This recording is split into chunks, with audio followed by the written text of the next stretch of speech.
The college basketball experience preview and picks episode for Sunday, February 18th on the Sports Gambling Podcast Network is brought to you by Underdog Fantasy. Play Underdog's Pick'em for a chance to win 100 times the amount of money you enter. Use that promo code TCESGPN at Underdog Fantasy for 100% deposit match. We're also brought to you by Hall of Fame Bets. Yes, the sports betting research platform for parlays, player props, and game lines. Download the Hall of Fame Bets app or visit HOFBets.com. Use that promo code SGPN. You get 50% off your first month and start making smarter bets today, people.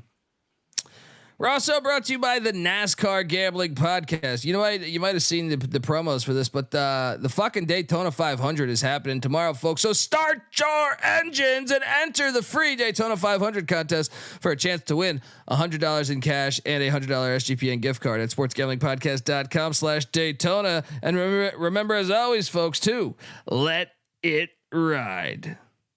This is Jim Mora, and you're listening to SGPN. Let it ride.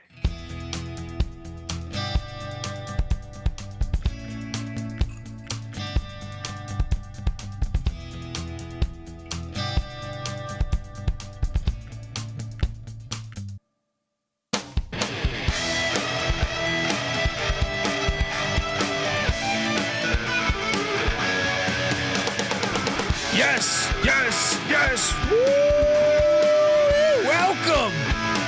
Welcome to the college basketball experience preview and picks episode for Sunday, February 18th. Oh man.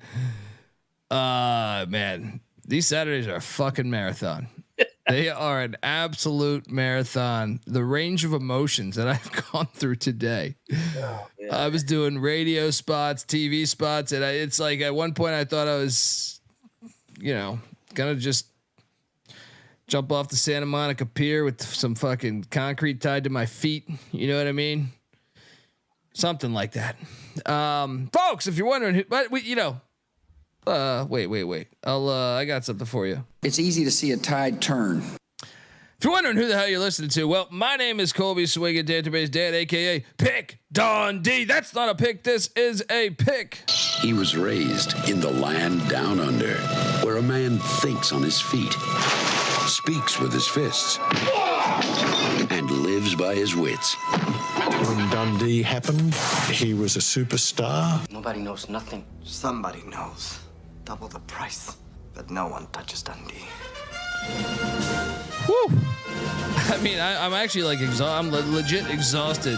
What'd you do today? It'd be great if I was just out in the world and I was just talking to a construction worker. I'm exhausted. Yeah, me too. I was working the fucking jackhammer all day. What'd you do? I just watched a shit ton of college basketball all day, but I'm exhausted because I bet on it all.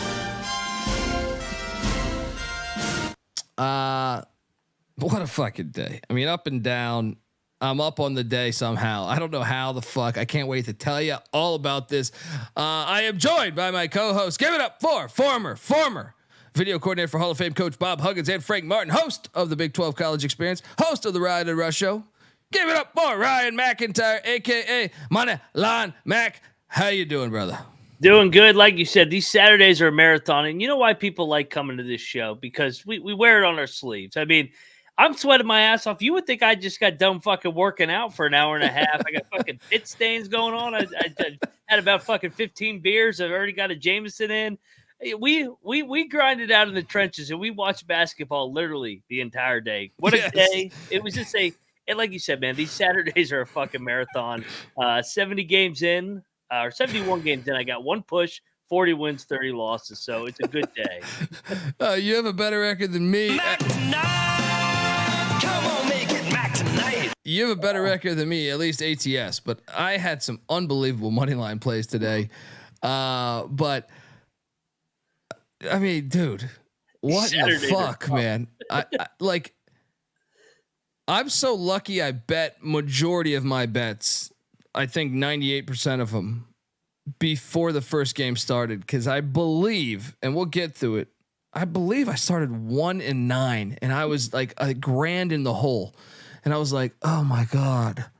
Like I really thought this was going to be the worst gambling day of my life, maybe. Like one of the worst days of my life. I thought it was going to happen right now. And hey, the best part about betting a shit ton of games is, this thing's a roller coaster. It is a roller coaster, man. On the way down and to start off the day that far low and then come that far up. Wild times. Man, once again, 3-10 to start through the noon slate Eastern and 1 p.m. Eastern slots again. So somebody just take my phone from me next Saturday for the early window. But you know what I did? I didn't even need beer, but I just said I need to change the scenery. So I just went 10-minute break. I got a 7-Eleven like right across the street. I said, let me just go get a fucking case of beer. So I just went and got some more beer, and then that turned around the day. So I did that last week. It's good luck. Good luck, beer man. You got to change the mojo. You got to get a timeout, get a 30. The fiance is not home. He won't get judged for going out and doing it. No, I was only gone 10 minutes because the next set of window of games were coming. You can't take more than a 10-minute break. Shout out to Judd O'Connor, who gave us $10. Arky with the cock tease down one with 22 seconds left to go, and don't get a shot off. Moneyline sprinkle gives you a sprinkle tip, up 12 units somehow, some way. That's what I'm saying. Like it was an insane day today. 357's asking $100 per play. I pretty much do that. Occasionally I'll throw, if I'm not as confident, if I'm really iffy on a game that I've locked up or that I'll maybe throw 50, but for the most part. And then if I feel really confident, there's times where I will go more than 100, but most of the time I would say I stick to my $100 system. Shout out to Tyler because my wife asked if I was coming to bed and I said, you want a battle? You taking Nevada? There we go. Shout out to Tyler. YouTube.com/The College Experience, folks. You can watch the show. All right. You can watch this show and buckle up because we're going to just recap 7 million billion trillion billion whatever Biden said basketball games. Currently UNLV is up 6 on Nevada at the 7-minute mark. Still, I mean, UNLV's kind of been in control of the game. Fucking of course, the time I bet Alfred. But this is their standalone battle here, baby. Regardless if I lose this game or not, I am up on my locks, right? But barely. Right now I'm 28 and 26 on my locks. But how about this? I played. You're going to hear me talk a lot of shit here. I played 8 money lines today. I am 5-3 on money line plays. And when I say I played 8 big ass spreads. I'm not talking about 2.5 point spreads. That is why I'm in a good fucking mood.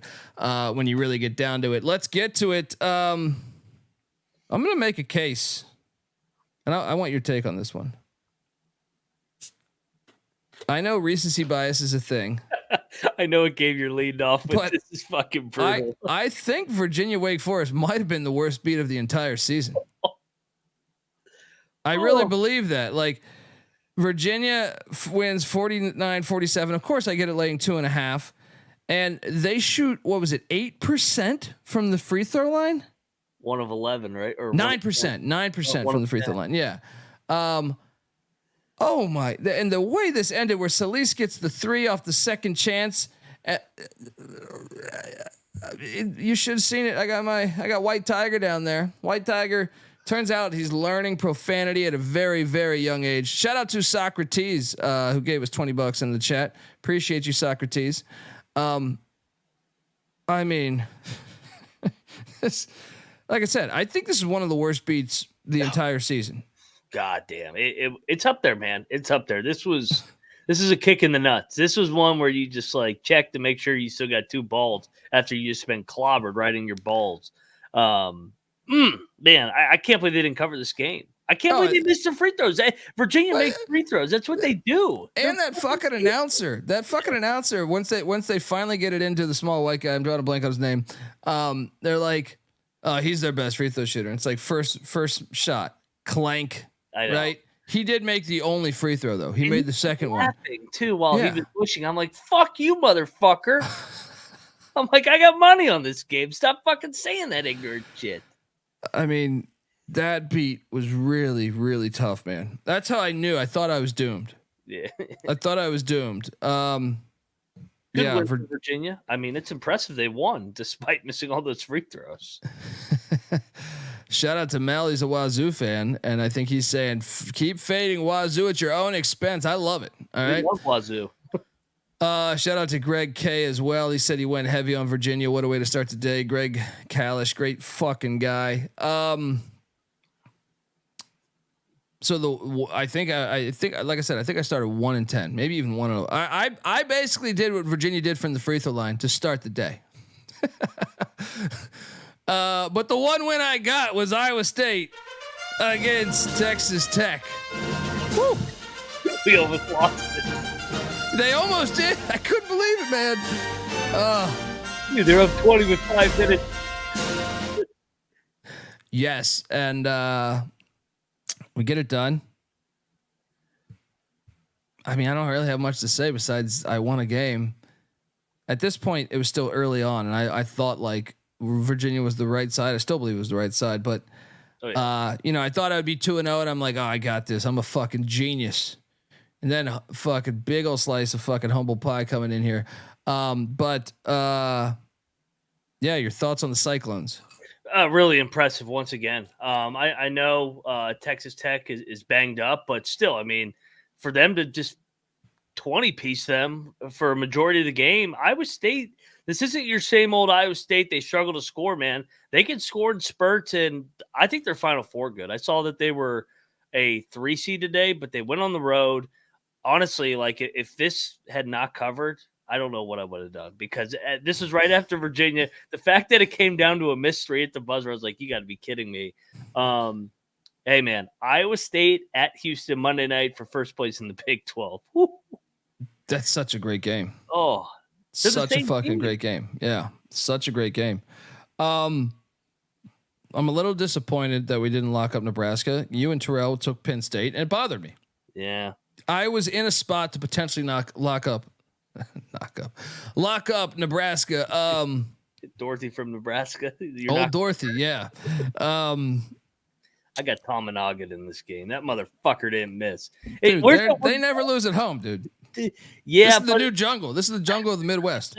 Well, the jungle lost today, but I mean, my God, I mean, he would not miss. Where's that one guy that was tweeting at me that Tominaga sucks? Tominaga, when you bet against him, and every time he's good, who's gonna say he sucks? What are they talking about? I'm just like, oh God, that's going in, and then he gets that crowd going. He was even doing that little. He made a layup on somebody. He went like too little to somebody. I was like, shut the fuck up, Tominaga. It's the first non-3 you've made all year.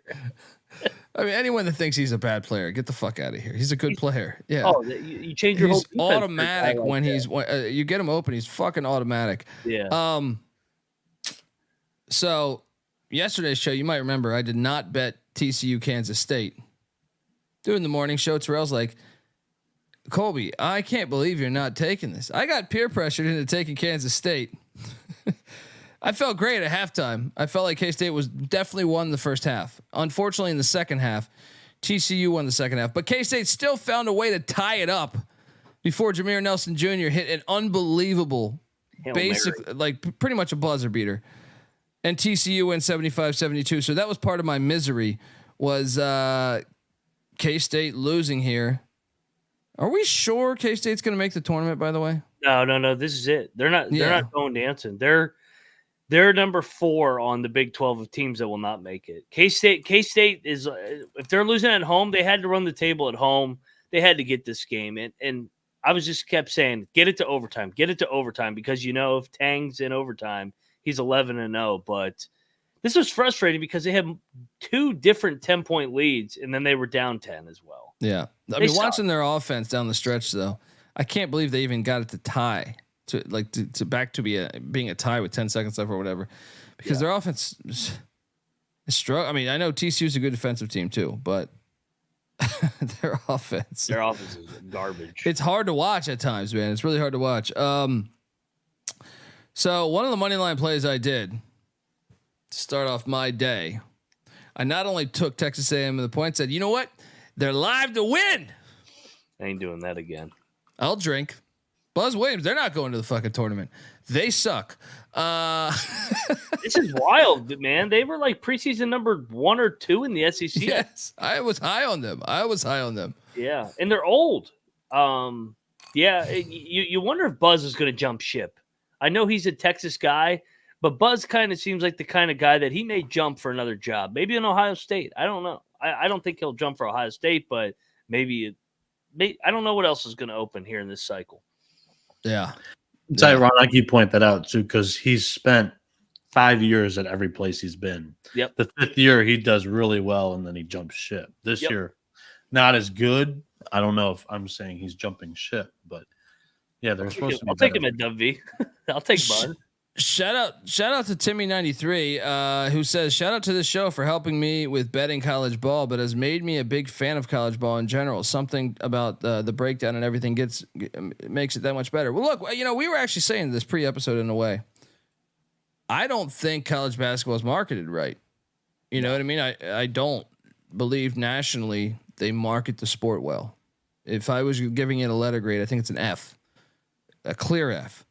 So if we can be that gateway, finding us out there, youtube.com/the college experience or wherever podcasts can be found, I enjoy it. I would love, when I see that comment, it makes me really fucking happy because I think college basketball is incredible. I know Mac shares the same passion. Noah shares the same passion that we have. NC Nick, who I know can't be here every day, but we grew up on that. So glad that we can be, introducing you back or to college basketball. Yep. That honestly, that comment's awesome to me. That's like, cause to me, I know what college basketball is. And I think they do a horrible job of showing what college basketball is. And it's awesome if you just give it the chance. And we have the best postseason, but yes. The lead up to the postseason is what's really underrated. Yeah. Yeah. Nice call. I didn't bet this game, but Michael Crichton drilled Butler today. Crichton, when Crichton's on, they're capable of beating anybody in the nation. Yeah. I knew Butler was in trouble at half when they were shooting like 70% from 3 and they were only up 1. I was like, this doesn't seem sustainable. They just don't have that kind of level of talent if Creighton's clicking on all cylinders. Yeah, Creighton looked good today. They really did. At least, I guess I watched more of the second half than the first half. But yeah, shout out to Scott G. Yeah. No, they've proven to win on the road, and that's always a team you like to take in March.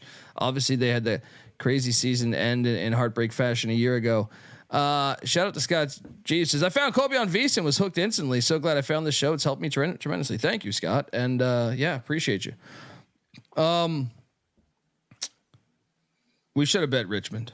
This fucking George Washington team. They are fucking clowns, man. They get fucked up now. They're a little bitch team from the start. They're a bitch university. Yeah. They look. Come on. They're a bitch university for changing their fucking names. All right. Colonial. It's offensive. Get the fuck out of here. So I took another play on Texas and Texas money line, and I this is a lock battle that I just got. I actually think the score is even dressed up a little bit. I think it was worse. That's what I'm saying. My day started as awful as a day of gambling I think ever could start off. I guess with the exception to Iowa State, because I played this. Not only I have $100 on this, I also played the money line. I'll drink. Houston dominated them, dude. Rodney Terry, and shout out to my guy Deshaun Tate, who calls college basketball games. I know sometimes he does play-by-play for the Georgia Tech Yellow Jackets. Me and him were trading text, and he was like, "Rodney Terry's not it." He's like, "They got to get somebody else at Texas. It's not it. That team's more talented than what they've done this year." Horrible pick by me, and may God have mercy on Dundee's soul. Lock battle win. Your thoughts on the domination? Yeah. If those that watched the Big 12 show earlier yesterday, me and Troy were giving Rush a shitload of shit here because he took Texas and we're like, come on, man, it's going to happen. This was Houston's Super Bowl. Dude. They had been waiting to this was over in like the first out of them. I don't know. First 10 minutes, it was over. I feel like, yeah. Oh my! They were fucking. They just punked them, and I knew as soon as Texas got punched in the mouth a little bit, Texas would fucking just pucker up, and they did. This could have been a 30-point win if they didn't make a couple shots at the end to dress it up and only lose by 22. Never a game. Houston God damn, they're fucking good, especially at home. Yeah. I mentioned it on last night's show too. They were crushing Texas by 20 plus for 25 minutes at Texas. And then the Moody Center kind of aided the Longhorns back into it. They forced overtime. Yeah. And it was close, but it wasn't close if you saw the game. So Yeah. that one was just a continuation of the first game, in my opinion. Can Houston win it all?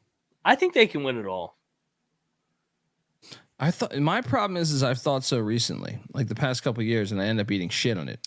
Yeah, but I also think like playing consistent, tough competition was always the question mark with That's Houston true. before. That is true. You get some Now more they're battle tested. Now they're more battle They tested. could win it all. Well. I mean, let's be honest. Anyone can win it all, but I don't know. There might just be two teams this year. The more I think about it, which means they're both going to be done by the Sweet 16. Because whenever everybody says that, you know those two are going to get fucking picked off. Yeah. I cannot wait for that other team because somebody was giving us shit that he was the best coach in the nation. And I was like, secretly last week when I put together all the thumbnails and sent them the camera, and I was like, we're going to find out if he's the best coach. We're going to put him as the thumbnail, and we're going to see if this is going to come through. I holy fuck. That game back. Holy fuck. That was another battle. We'll get to that. We in the two showcase games, one of us ate shit, the other one ate the shit in the other game. My God. Yeah. I mean, there were some royal blowouts, but one of them was this one. IPFW beat the piss out of Detroit. Man, the hospital. Maybe we got a little too. There's a loyalty play here. Yeah, we covered 3 in a row. We're like, oh, come on, let's win out. Oh man, nice win for IPFW. This one pisses me off. You know who's on my shit list, and it should be on your shit list too. Did you catch the end of Florida Georgia? Yeah, dude, what the fuck's wrong with Georgia, man? Why they dribbled it out down 6. Florida makes their second free throw. Georgia inbounds the ball. It's like 5 or 6 seconds left, or something. I don't know, something under 10 seconds. They don't even shoot. They dribble the fucking clock out. This game was brutal. I felt like Georgia could have covered this a million fucking times. The amount of stupid mistakes down the stretch too. I mean, Florida was the better team. I'm not saying Georgia was the better team, but I still think this number double digits, man. Yeah, that's what I'm saying. The number should have covered. It should have covered today. How many fucking games have they blown? Tennessee at home, fucking Alabama at home, now Florida at home. They should have won all 3 of those. Yeah, I mean, they're a disaster right now, man. Yeah, and 10, dude, you're only down 6, 2 possession game. What is it, like 7, 8 seconds left? You're just gonna dribble the fucking clock out? Fuck, are you doing? Shoot a 3. Run down, shoot a 3, foul. You never know what the hell can happen. It's killing me. Yeah, so that was another loss of mine. I just started. That was the worst fucking start to me. I bet on Detroit. I bet on Georgia. Bet on Texas. Bet on Texas A&M. Played Texas and Texas A&M on the money line. Took Kansas State. Took Virginia. I'm telling you, I was looking. I was like, dude, it was horrible because I. Had my mom in the living room there, and I'm just like,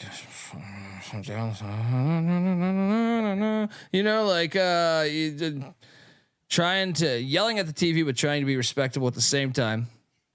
It's tough. UMBC has all of a sudden started to play better basketball. They beat Albany by 5. I don't know. I don't know what's happening. They're starting to win games. Your thoughts? No, who cares? Fairleigh Dickinson beat St. Francis by 19.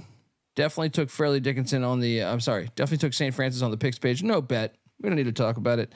However, I did get cute and bet this game. This continues to add into my horrible start. I was like, I was looking for some action this morning. I was like, Robert Morris getting 10.5, 11. Oh man, they got fucked up. Dude, what the fuck happened to them? I'm glad I stayed off that one. I was tempted with you. I was like, ah. And at the same time, VMI got drilled by 25. I mean, I'm telling you, think about that right now. I'm like 1-10 or 1-11 to start the day. Yep.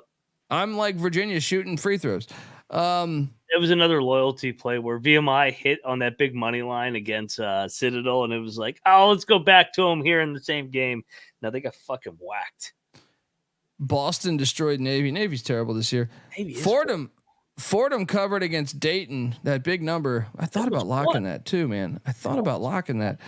We had a lock battle. Mac won again on Holy Cross here. 59-53. Army gets the dub. That's what I'm saying, dude. You think about this. It was like 1 and 13. I know chronologically it's different than the way the games ended, but I'm saying Coastal Carolina beat Marshall. Marshall's so bad on the road, dude. You're losing to Coastal. Yeah. Oh, Marshall was up like 15. I didn't see what happened. I mean, like you said, there's so many games, but goddamn. Yeah. Then this is where it starts. This is where that tide turns a little bit for me, because Loyola Maryland, Old Faithful. Yes, the money line did not hit, but they covered the big number against Lehigh. They got a decent lead at one point. I don't know, it was like 6 or 7. I feel like this team's a cash cow. Especially on the road. Talk about this, yeah. This team's a fucking cash cow. Yeah, what the fuck, Vegas? I mean, come on, you're letting Alfred come back? Come on, close this gap. God damn. And then I'm gonna give you credit here because I tailed you. I feel like more so. I mean, I kind of came into it with the thought of maybe I would, but you were all over this one. Oklahoma State money line play cash against BYU in Stillwater. Let's fucking go. So now I'm starting to get out of the woodworks here a little bit. You know what I mean? After those 2 wins, momentum starts building. Your thoughts on what's up? Yeah, I was going to say I want to touch on Oklahoma State because they drilled BYU today. That final score wasn't even a reflection of what the game was. They were up 10-20 the entire game. BYU was just a complete no-show in Stillwater. And this is what we say about Mike Boyden. Mike Boyden's not a horrible coach. I know it's been an unfortunate situation there, and they're having a bad year. But he does this every year in Big 12 play where he gets his team to play well in the February, and they'll peter out here in March. But I think it's a team that we can back. I mean, they should have won in Norman last week. They're playing better. Yeah, BYU struggles on the road too. Shout out to Tommy B, gives us $10 here to cheer your start. Kent State Golden Flashes, where I played, covering. Finally today, I was at the game. Northern Illinois is terrible. Yes, they are. They are. We will talk about them in a bit. But that Oklahoma State money line play, and appreciate it, Tommy. Longwood got their shit together and beat Presbyterian 81-73. I'm glad I did not tell you on this one because Hofstra drilled Northeastern by 20. Your thoughts on you locked up Northeastern, right? Yeah, they fucking ate a big bag of shit. Yeah, and hey, damn it, Cohen didn't come through for me again. But you'd ride him a little bit. He had won a couple games. Yeah, a couple games for you there. They ate shit today. Drake Myers, if you buy me a Steve Alford poster, I will really put it up. All right, for at least 2 weeks. 2 weeks. All right. Dude, this could be a comeback for them. They were getting their kind of ass kicked for a little bit here. Arkansas. Luckily, I didn't play the money line. I almost played the money line on this fucking game. Arkansas covers for us. We both double locked this. This was anyone's game. I know the chat. There was a frustrated Razorback fan in the chat earlier talking about how they fumbled this game down the stretch. Yeah, that's what I'm saying. So I caught a little lightning in a bottle here. I started coming back. Your thoughts on Mississippi State? Mississippi State needed that, man. Oh, dude, they really needed that. But I mean, Arkansas, I can't. What do we make of them, man? Like, I feel like they're going to play better just because Muss does in February, but this is a bad team. It's a bad team next year for Musselman. If he's there, there, watch them win the SEC tournament. He might be Louisville's next coach. Yeah, let's go. Or Ohio State. That's true. That is true. We're a couple of geniuses. Moneyline plays were everything to me today. LaSalle moneyline against UMass. I hate it. I mean, I know I know that's your boy. And people were talking shit about Fran Dunphy and how I take LaSalle too much. They're up 10 at halftime. If anything, UMass really made this a game in the second half.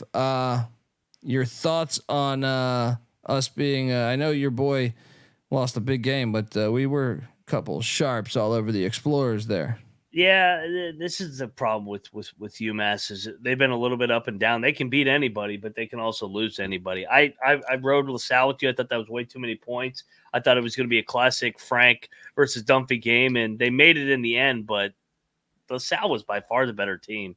UMass didn't show up. Yes. Missouri State took care of Valpo. Valpo did cover. Don't need to talk about that one. A&T covered against Delaware. God damn it. We should have bet this. I knew we should have bet this. Dean says Colby's going to end up with a dozen Alfred posters. Let's make a calendar. There you go. Send me some posters. I'll put it up on the fucking wall. All right. Send me some posters, preferably at Indiana, but let's go. Kent State did beat the piss out of Northern Illinois. Yeah. By 40. I feel like whacked them. Didn't bet this. Nice win for the Golden Flashes. You ate shit here, and this is something I want to highlight about today. I was thinking about this when I was walking my dog right before the show. All the Blue Bloods destroyed today. Arizona, UConn, Duke, Carolina, Kentucky.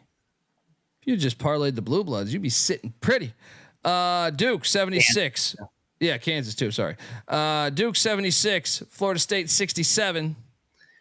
Your thoughts? This one was frustrating because I felt like Florida State was right there the whole game, but fucking McCain, the freshman had 35 on like 8 threes. He couldn't miss today. Yeah, I felt like they were right there, but Florida State just couldn't get over the fucking hump. Yeah, that's why I couldn't lock it up, man. I thought Florida State's such a weird team, man. They're such a weird team. They're one of the, if you had to like rank the Power 5 teams, I think they're one of the hardest to understand. Yeah, they are weird. I mean, I'd make that bet every time. Getting 5.5 at home against Duke, that were the team that they've really bothered. Took a career day from a freshman making 8 threes to get the cover and win the game. See, I couldn't. I just can't. I can never feel safe with any Florida State bet. You know what I mean? Like they can beat anybody or lose. Yeah, that's what I'm saying. Like I could just never feel that safe with any Florida State bet. The system failed us by 1 point today. Colgate 62, Bucknell 50. If you told me Bucknell's only getting 50, I was like, oh, we're good. We're good. We probably were on the wrong side though. I mean, they were getting they were getting beat early. The system is there's some cracks in the system this year. I still think it's been profitable. Yeah, but there's cracks in the system. But your Blue Bulls covered against Akron, but Akron still won by 11. They were up 6.5, and they almost didn't cover. I was like, "You son of a bitches! Don't you dare blow this." The Campbell Camels took a piss in my face today because they got worked by Drexel. Drexel decided to show up. I don't know what else to say. I thought Campbell's been looking good lately. Thought it was a good handicap. I would have made that handicap again tomorrow. But yeah, go Dragons, huh? What do you make of this one? Yeah, no, they fucking drilled them. This was a terrible pick by us. My God, they got killed. Yeah. Look, we're gonna recap more, but I want to tell you the college basketball experience is brought to you by the Daytona 500 contest. Yes, rev up those engines, folks. NASCAR is back tomorrow. The Daytona 500. Check out the NASCAR Gambling Podcast. Rod Villagomez and Cody Zeeb have you covered for all things NASCAR and racing. I tuned in the other day. They're giving away their DFS lineups, and from the trucks to the Cup to IndyCar to F1, this show gives you the drivers to watch and the most profitable picks for the weekend of racing each and every weekend. Enter their free Daytona 5 contest or Daytona 500 contest for a chance to win a $100 SGPN gift card and $100 in cash. Go to sportsgamblingpodcast.com/Daytona. That's sportsgamblingpodcast.com/Daytona. We're also brought to you by Underdog Fantasy. Look, Underdog Fantasy has a way to play alongside your favorite fantasy players all season long. They got NBA, they got NHL, but the real reason I love this this platform is they got college basketball and they got shit that is fantastic. Simply pick higher or lower in your favorite players' fantasy stats and cash in. You can win 100 times the amount of money you enter with some of their spicy plays. So what are you doing? Watch along, make picks, make that extra cash on Underdog's mobile app or website, underdogfantasy.com. When you sign up, make sure you sign up with the promo code SGPN. Underdog will double your first deposit up to $100. By the way, I'm sorry, that's promo code TCE SGPN. Underdog will double your first deposit up to $100. That's Underdog Fantasy promo code TCE SGPN. Noah, we got anything for tomorrow's slate? Yeah, I mean, I told you guys yesterday's pick was going to be super easy. We had Ray J. Dennis over a half steal. I mean, Kirk Kriisa didn't even have his worst game. He had 2 turnovers. One of them just happened to be going to Ray J. Dennis. So we got that one over the line for the show. For today's show, I'm gonna give you guys Trey Galloway's lower than 20.5 points, rebounds, and assists. It's hit in 9 of his last 11 games. Indiana's hosting Northwestern here. And I don't get. Sorry, Indiana plays through their bigs, and I think they're going to have a pretty good advantage down low against Northwestern when it comes to their big guys. So I just don't think that Galloway is going to be in the game plan for being one of their more leading contributors in this game against Northwestern. So give me Galloway's a lower than 20.5 points, rebounds, and assists. I like it, folks. Get on over to Underdog Fantasy. Use that promo code TCE SGPN. If you sign up, take a screenshot of you signing up with that promo code. Find me on Twitter at @TheColbyD, and I'll send you a college basketball experience T-shirt and maybe a Steve Alford poster, depending on when you do this. I'll have a Steve Alford poster on my wall for a couple weeks, and then I'll have to. Well, I'm sure when he breaks my heart in the tournament, have to sell it secondhand. I'm excited about the Steve Alford poster thing, though. I am. We're back talking college basketball and the recap of college basketball and the college basketball experience. Stetson, Florida Gulf Coast was a game, and the Hatters escaped with a 1-point win. Glad I didn't bet this, but actually, if I would have bet this, I would have hit. But still glad I didn't bet this because I would have lost it probably if I had bet it. At this point in the day, I was thinking I was losing more than I was winning because I was. But your thoughts on the Hatters? Yeah, this is a good game. This is back and forth, Gulf Coast. These two teams, I mean, they're rivals. Gulf Coast won the first game, so really good finish there. Good win for the Hatters. Yeah, and then North Carolina absolutely drilled Virginia Tech. They had they're up like 20. They fucked up Virginia Tech. I think even did Virginia Tech dress it up a little bit, making it 15. I feel like they were up 20 at one point. Yeah, it was around 10 to 20. You could play your music for Nevada. They just fucking somehow won that game. What a dude, Kruger! What a collapse. I salute you. He's gonna be fired too, right? That's a horrible loss. That job's gonna be open. They were up 9 with like 4 minutes left. They're doing a documentary right now on the 1990 UNLV team. I think Larry Johnson and Stacey Augmon are producing it. Excited for it.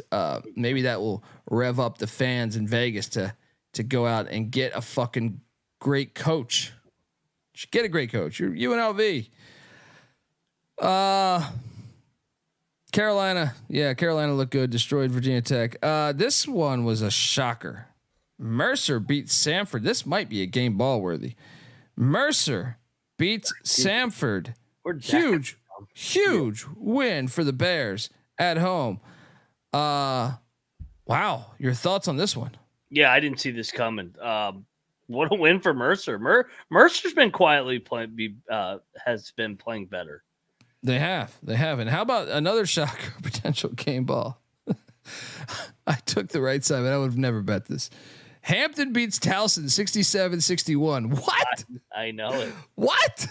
The one game we don't bet them, they fucking win. This deserves a game ball. The problem is it's on this loaded Saturday. You put this any other day of the week, that's a game ball. Unreal. And then, my day still wasn't going great. I mean, it improved some from the beginning of the day, but I had Lemoyne minus 8.5. They win by 8. Perfect. Half point loss. They had like a 12-point lead at the half. Perfect. Lemoyne though is fire. They're the best team in Syracuse. We'll talk more about that in a minute. And then I know you locked this one up. I'll play your music. This game was awesome. Wisconsin, Iowa, the Staples. We're rolling. Hawkeyes 88, Wisconsin 86. Had a buzzer beater pretty much. This game was insane. Your thoughts on this one? This is a fun watch. College basketball is the fucking best. Like I said, with even the TCU game winner. There's just so many good games every fucking week. Every week. Your thoughts as you eke out a Iowa Hawkeye win? What they were laying with? Yeah, laying 1.5, right? No, I think they were getting 1.5. Yeah. Either way, it was a typical Iowa fucking Wisconsin game. That was a good win for the Hawkeyes. They needed that first quad one win. They're going to be an NIT team, I think. But dude, the Badgers have lost 5 out of 6. Remember when they were giving us shit? The Badger fans were saying, "How are you not? You're not giving us the respect we deserve." And he said, "No, I just don't trust you on the road. You don't have any players. You know what I mean?" Yeah. I remember when I thought I was in a good spot with 3 tickets of Purdue, Illinois, and Wisconsin. Now Wisconsin's the middle of the pack Big Ten team. Typical. They'll be the 4th seed. Yeah. We should have bet Duquesne because we were both on this. I think we felt pretty good about it. Duquesne drilled St. Joe's by 10. And then my night, I know. First off, there's nothing more frustrating to me than Long Island's quit. I hate that team. No, like I'm gonna do a shtick here in a second, but this should have covered. They're the only team at like the 4-minute mark just completely stops playing basketball. This should have covered. If you watch this game, they've done this like 10 times this year where they're just like, we are beat. The clock's getting low. Quit. Let's just not play at all. Yeah. The fucking Long Island Sharks. They rip out my heart. All right. And they lose by 15 to Merrimack. Hey, it'd be nice to get an offensive it would be nice to just get a defensive rebound and not have Merrimack have 17 fucking chances to try to score each and final time, the final 3 minutes of the game. This is so frustrating. This should have covered. This was the right side. Oh man. You didn't bet this. Nice stay away, by the way. No, yeah. I'm gonna give you credit for the stay away. I almost did, and I was like, I don't know about the Sharks here. And then we could talk about this play was fucking so genius. This is where I will promote myself. So we were doing the show last night. We got to Abilene Christian and I said, dude, this is a rivalry game. We're locking this up. I'm taking the fucking money line. If you watch this game, Stephen F. Austin was up the entire game. They got their first, Abilene Christian got their first lead with the win. Yep. All right. Stephen F. Austin was up double digits the whole game, or right around the double digit mark. The whole game. They were 10-point dogs. Money line play. Who the fuck else is giving the Abilene Christian money line? Good God, this was. We were razor sharp on this fucking play. Razor sharp. I'm proud of the program. Proud of myself. I know my mother's proud of me downstairs with shots like this. Oh man, I honestly think that's probably our best play. There's only one other one I would argue. This play was genius, and I couldn't believe we stole this game. When they went to the big man, I had the 10 points. I had the safety net of the 10 points, and I was like, okay, at least I'm going to make a little bit of money. When they went to the big man there and he lays it up with a little floater, I was like, oh my God, we're going to get out of here. We're going to get out of here with the fucking win. We're stealing this game. But that's what rivalry games do. How many times growing up, like Cowboys, Redskins, I feel like when the Redskins were nasty, right? That you'd see like the Cowboys with like, I remember the team with Tom Landry's final year. They only had one win all year, and it was against the Redskins when the Redskins are going to like the 1 seed in the playoffs. Rivalry games just do that shit, man. And, always. Yes, they just do that. They hang around just enough, And then it's like, oh, okay, we're going to do this. What a fucking fun watch, man. What a fun watch. I love college basketball. You're stole that game. They completely stole They that. had no business winning that game. No business winning that game. No. Yeah. Unbelievable. We had a lock battle. Marquette and UConn. I mean, fucking UConn maybe eat shit again. let me tell you, Marquette, I'm just going to go ahead and say, they never belong in the top 5. They never belong in the top 5. If you have a top 5, you put Marquette in it. At least in my lifetime, you got to go to the Al McGuire days. All right. They don't fucking belong. All right. I still don't believe they went to the Final Four. I don't believe they were one of the 4 best teams in the country that day or that year. UConn dominating performance. And I'll be honest, once again, shout out to my guy, Deshaun Tate. And he hits me up. This is before the game started. And he was like, I'm on UConn. What are you thinking? I'm like, I'm on UConn. And he goes, I think they're better than last year's team. Right. And I'm telling you, I'm buying in. And my boy Tristan Newton, by the way,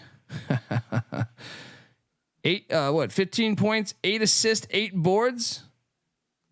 Something about going to East Carolina. He didn't just learn that. You know, he went to Greenville. That's the difference between last year's team and this year's team, though. Last year he hated Newton. This year he's adopted Newton. That's what tells you there's going to be some heartbreak coming. He went back to Greenville in the summer. I saw him say he's always a Pirate. That's what wins me over. You going to take UConn in the rematch here in a couple weeks because they celebrated like they kind of won the national championship. You have Marquette on a higher plateau than me, but I mean, yes, Marquette's going to fuck them up when they play in Wisconsin. Potentially, but I got to see the spot. I got to see, I could see them losing in Milwaukee, but I also don't think Marquette is a great basketball team. I think they're decent. It won 9 in a row. I know, but I thought they got very fortunate in a lot of those games. They bank in the 3 against Butler, the St. John's games. I just don't buy in. You guys have your Golden Eagles glasses on all fucking year. I feel like I don't buy in as much. Regular season and postseason last year. They're good. Yeah, but I mean Purdue wins the Big Ten every year. You know what I mean? It's like they're good.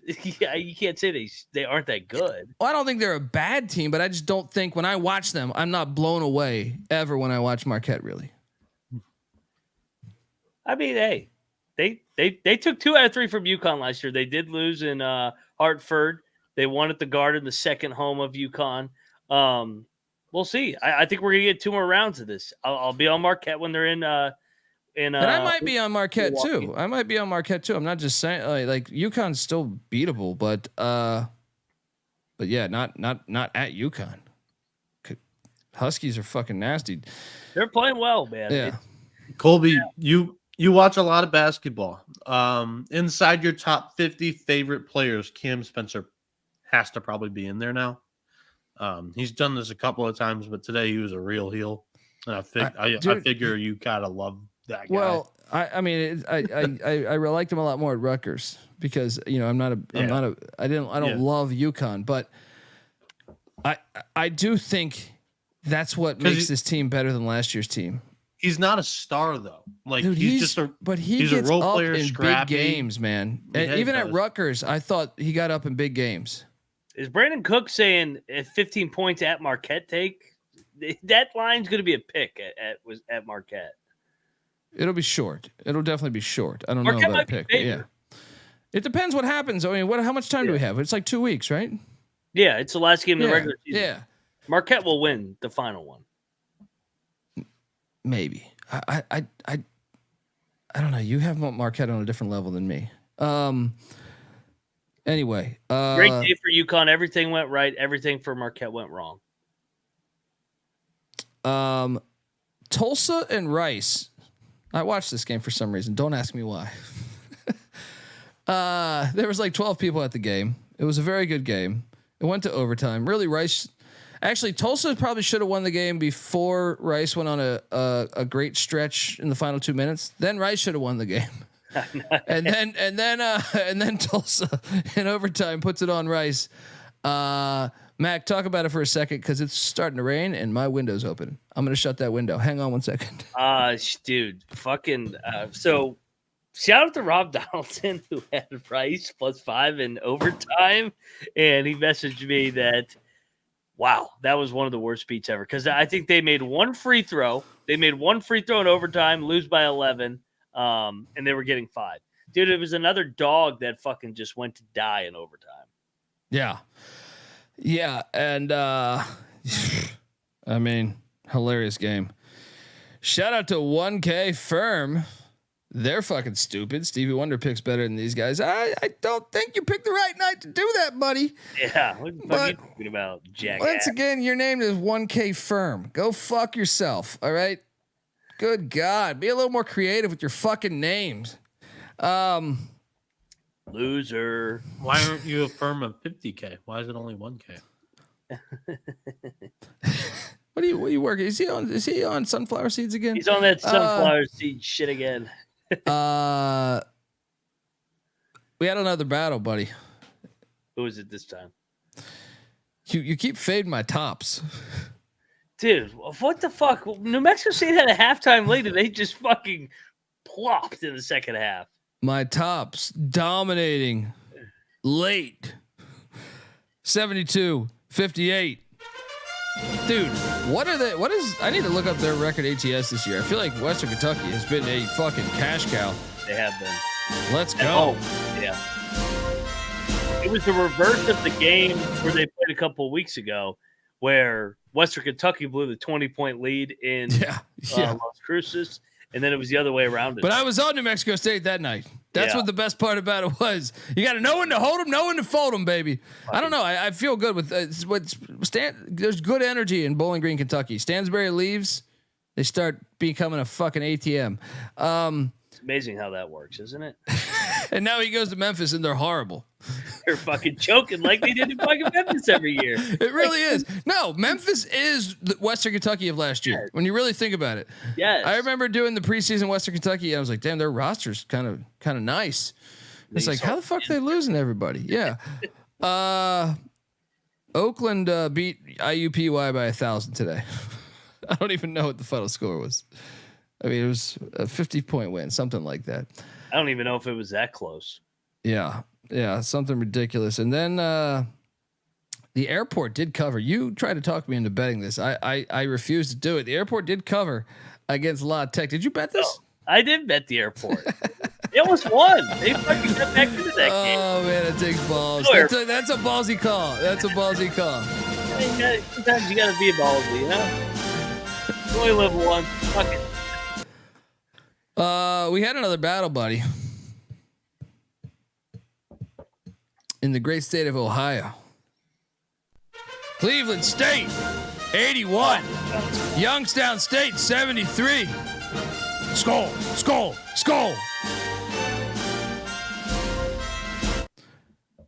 How do I pronounce the dude for Cleveland State? Inaruna? That guy's nasty. The kid that played at Iowa State in Kansas. Yeah. Tristan Enaruna. Tristan Enaruna. He fucking dropped like 35 points today. I forget what that number was, but unbelievable. Yeah. He's good, man. The Horizon's fun. I mean, Youngstown was up early in this game. This wasn't a blowout by Cleveland State. This was like they came back, rode the momentum late, but this was a fun watch. Your thoughts, buddy? No, that was a great win for Cleveland State. This is going to be a fun league, man. We keep talking about it. Conference tournament is going to be awesome. Shout out to Brandon Cook. I got to say, y'all both really know your shit when it comes to college ball. I love tuning in. I think the problem comes in with the name Moneyline Mac. Almost always picks the dogs because the name. Took Auburn today. It's true. That was another battle. No, I'm excited to talk about that one. I definitely take more dogs, but because the dogs have more value. It's home dogs. Yeah, home dogs is where you make your money in college basketball. Unless you're going up against Vermont, because the system is still intact. Oh, Vermont 68, easy. Maine 57. I had so many people DMing me saying, "Hey, this is the line went back to 7. What do we do here?" I'm just saying away, and I'm like, no, trust the system. Trust the system. This is the system. This is Vegas trying to fuck with you. Yeah. Stay in your lane. Stay in your lane. Vermont getting it done. Double lock. Let's go. Let's go. Alabama A&M drilled Mississippi Valley State, and I'm glad you talked me off a potential lock there because I was considering locking Valley State. Man, they're bad. They're clearly the worst team. They're so fucking bad. They're clearly the worst team. You need to cancel that program. I mean, when they dribbled out the clock to not cover 15 that one night ago, fuck them. I hope that their fucking program burns in hell. Southern Miss. Do you remember what that number was? I didn't end up betting this because you kind of talked me off it with their coach being out. I had Texas State +4. I pushed. This is my one push out of the 72 bets I gave out. That's crazy. We should have locked Miami, Ohio, because they drilled Ball State. They were due. Ooh. Okay. USA Network. If you're gonna cover college basketball, may I recommend being good at your job? Yeah. Davidson St. Bonaventure was an absolute classic today. That announcer was. But these announcers were fucking so bad. So I forget the kid's name for Davidson that hits a potential 3 that is a game tying 3 to send the game to double overtime, most likely because there was like 0.2 on the clock. First off, it was obvious to me. Well, first off, the announcer goes, "It's a 4-point play. He got fouled." Right. So I'm like, damn. And then on replay, like his hand does get hit. So you're like, all right.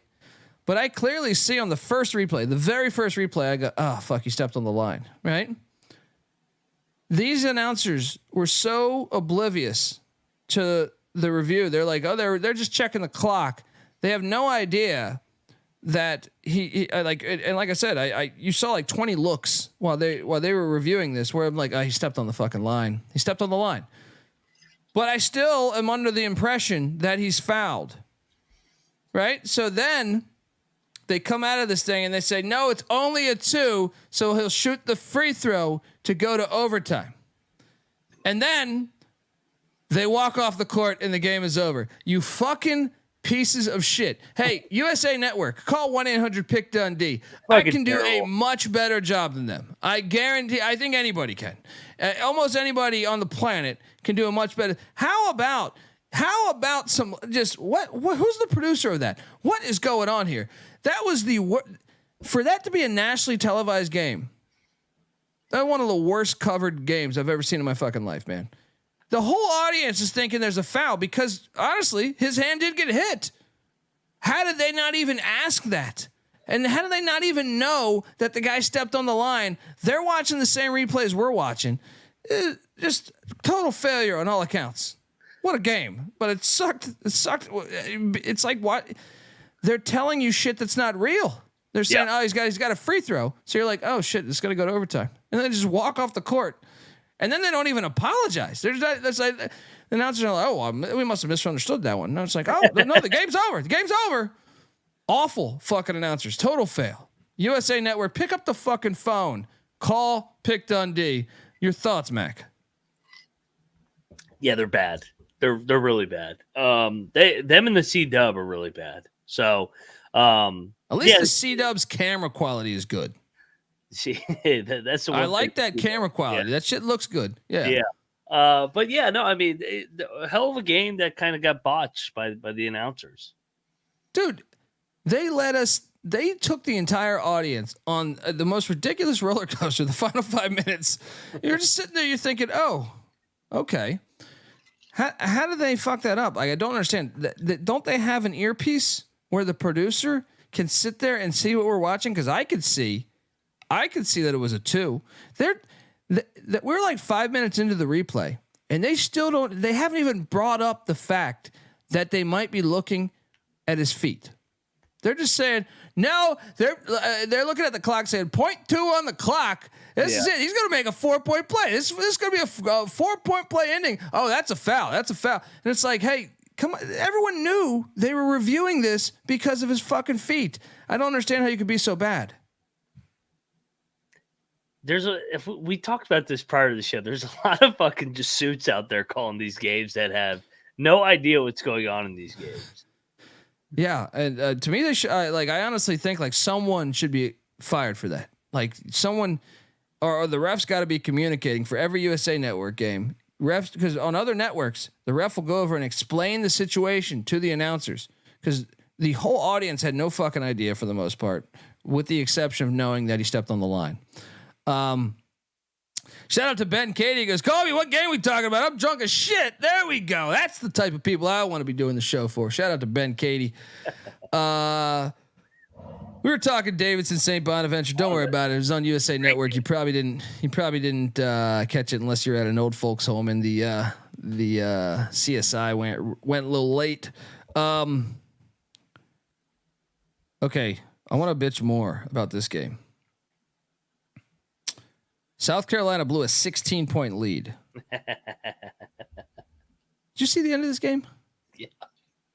I thought BJ Mack got fouled. What, with about a minute left? No, the inbounds with like 10 seconds left. Do you call that at that point though? Well, here's my problem then. Here's my problem though.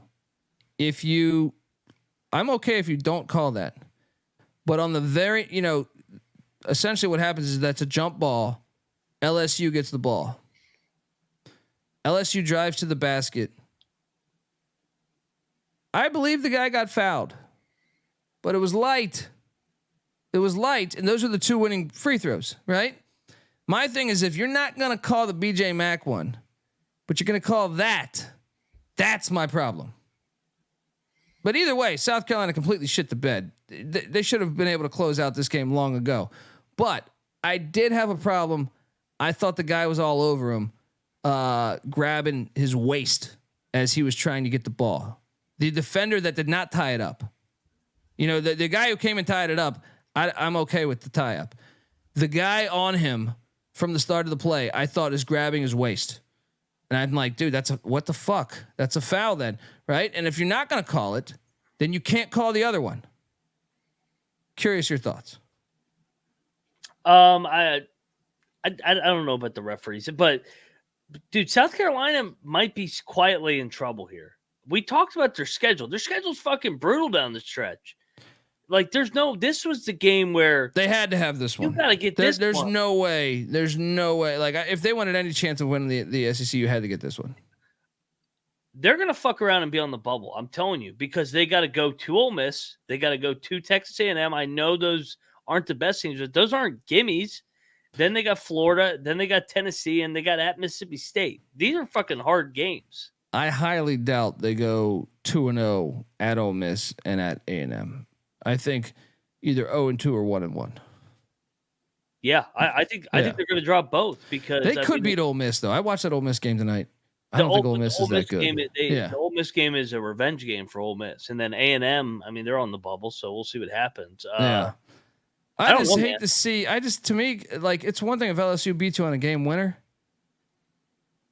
I just hate to see a game where the whistles. You can they only called 2 fouls on LSU the entire second half. Now, I didn't watch the game super close. Early in the second half was a blowout, so I can't give the ref shit there. But I can say the final 15 seconds of that game, I don't believe they were consistent. That's my only problem. Can't blow a 16-point lead to fucking LSU. I agree. South Carolina deserves to lose it on that. But to me, if you're going to blow the whistle on a questionable foul, when you have a very questionable foul, literally a second or two before that, that's where I have an issue. Hey, Colby, John Porter in the chat asks, or just states, Pick Dundee audiobook would be dope. Sports Betting 101. I mean, with the newborn, with White Tiger, what if you wrote a children's book on sports betting? I mean, give me enough whiskey, shit, I'll do anything. I'll read you I'll make a romance novel. All right. I think that would work. Let me tell you about Pick Dundee, where running waters meet. I met my wife down by the stream. No, yeah. I mean, I don't know. Give me enough alcohol, I could do anything. All right. White Tiger watched the games with me most of the day. There's footage out there on YouTube, or I'm sorry, not YouTube, Twitter. The interwebs. Yeah, no, but you're still right though. South Carolina, you can't blow a 16-point lead. You can't. LSU's not that good of a team. I mean, I guess LSU did it the same against Florida though. Florida barely escaped the game before after being up 20. So there is that. But yeah, I don't know. I just thought I hate when refs take the game out of the hands of seeing it. Bowling Green. What the fuck was that today? Eastern Michigan wins by 9. What? Where did that come from? Binghamton took care of NJIT. We should have locked it. We were considering it. Arkansas State battled back. They were losing when I was watching a little bit. They're playing good. They're playing really good now. I'm buying in a little bit. And then we locked up Monmouth. Great handicap. Killed that. Monmouth gets it done. Bad play on Bethune-Cookman. I'm out now. Bethune on the road, different team. Only scored 54. At home, they could score. I'm out on them. I'm out on them on the road. However, we were a couple of sharps. Patriot League money lines were happening. Lafayette 68, American 62. Got it done there. And then we should talk about this one. Shout out to I'm sorry I don't have your name in front of me right now. Let me see if I could quickly pull this up. We had some I got to do this right. Okay, so Boston College and Miami today happened. And I did I don't know. I think I changed the channel for a couple minutes. Miami was up like 4 or 5. I feel like at like the 4 or 5 minute mark. How'd they lose by this much? I mean, it was a neck and neck game. I feel like the whole game, but Miami kind of kicked it up a gear to go up 4 or 5 at like the 5 minute mark. I feel like they still find a way to lose, which is fucking hilarious considering their NIL collective. Dude, they're done. Wait, we had a fan that went to this fucking game today. Yeah, he tweeted at both of us. Hey, I'm trying to find his handle right now because he deserves it, and I'm fucking this up. But I'll say this: Colby picks a lot. Sir picks a lot. Shout out to Sir picks a lot because a hack for that too. By the way, Colby, is look through your mentions, not through whatever you're doing. Mentions will specifically. Oh, I got you. You're right. You're right. Noah explaining to me how the internet works. He needs to. That's why we keep him around, right? That and his fire college baseball plays. Subscribe to the college baseball experience. No, but dude, when I was watching this, I was impressed that it was packed at least. I mean, I know he said wine and cheese crowd here, which probably is accurate. Yeah. But at least it was packed. I feel like a lot of times those games are empty. Yeah. Dude, BC's actually been quietly playing better basketball. I actually kind of like this Boston College team under Earl Grant this year. 15-10, 6-8. I mean, they're not the best team in the world, but it's not that crazy that they could win out. Hear me out here. NC State, Virginia, Pitt. Virginia in BC. Now, obviously, Virginia will be favored. But the other ones are winnable. Yeah. Just saying. Miami's done. No, Miami. Dude, stick a fork in them. Stick a fork in them. My bold preseason prediction is going to come true that they're going to be an NIT. Actually, it's not going to be right. They're not going to be an NIT team. They're going to be in the fucking CBI, or if they don't even want to play in it. And this is the dark side of NIL when you do the portal every single year, is sometimes these pieces don't mesh. And we're seeing it with Arkansas. We're seeing it with Miami. You're right. You're right. A lot of egos, man. A lot of mouth speed. Might even be able to throw Louisville in there. Yeah, I don't know about Louisville. Didn't they spent? They got Sky Clark though. I thought they gave him a big deal. They did get a couple of guys in the portal this year that they paid. Yes. Which they're better. They don't only have 4 wins this year. Louisville is better this year. Yeah, they took a step up for sure. They were as bad as it gets tonight. We'll talk about them here in a little bit. Cincinnati 76, UCF 74. Nice call. I didn't tell you on this one because I thought you were fucking. I mean, I believed it could have happened, but I was like, I got no idea. 76, 74. Cincinnati was kind of in charge of the whole game, but UCF did make a late rally to make this thing kind of dicey. Your thoughts on the Bearcats winning in Orlando? Yeah, good win. Good win for Cincinnati. They needed that. They dropped back-to-back home games. they're going to come right down to the wire to see if the Big 12 can get 10 teams in. I hope that Cincinnati can get it done. They're going to have plenty of opportunities. I think they're good enough, but they blew that Iowa State and Houston home stretch. They needed one of those games. Shout out to Caleb Rice, who says, over the past 3 weeks, I've pulled in $15K because of this podcast. I would love to donate something. Someone tell me how. God damn, I've been doing good today, but I didn't make yeah. 15K. Noah, you got to explain the internet to him because I don't even know how to fucking tip on YouTube, but you can. There's an option. People do. There's a way to do it. I don't actually know either because we're half retarded on this show. Yeah. There's a button. You press it. If not, just keep listening to the show. And if you do figure it meet out, up, we thank you because yeah. we're going to use the tips to go to Vegas this year for March Madness. So we appreciate it. And when we meet up, just give us 10 grand of that in unmarked bills. Unmarked bills if we can. No. Cash only, tax free. Yeah, cash only, please. Below the table. Preferably in a briefcase. Norfolk State, South Carolina State was a game. We should have bet South Carolina State. Norfolk State wins in overtime by 4. Good game in the MEAC. And we're never taking Bryant ever again. Bryant got worked by UMass Lowell. They gave this game away. They had the lead, and they just fucking folded like a bunch of bitches down the stretch. And then Kansas, 67. 57. Play of the day. This is your favorite play of the day. I didn't bet this game because I was a little terrified. And after watching the first half, I was more than terrified. I was like, oh shit. I mean, I thought I picked Kansas, but I was like, I was just a little weary. I was like, I don't know, man. I think this team's not as good as normal. But here's the thing. Kansas teams that aren't good as normal still win in Norman. So they got it done. Your thoughts? They fucking find ways to win. And I think they're going to win out. I really do. I think, and I know they have Houston the last game of the year, but this is what Bill Self does. They still got a lot. I don't think this is a team, Kansas, that can advance in March, but Big 12 play wise, this is what they do year in and year out. So, when they were only down 5 at halftime, I even bet more on the money line halftime because they were, I think, plus. That's a classic money line Mac play. Yeah. Oh, classic money line Mac play. Play the Kansas halftime. I always do spread. that. Yeah. I've made so much money off Kansas over the last couple of years. I mean, it's Kansas in the Big 12. Bill Self. Porter Moser can't win a big game either. Yeah, you're right. So I think if you were to just judge off score, worst play of the day, it might be A&M.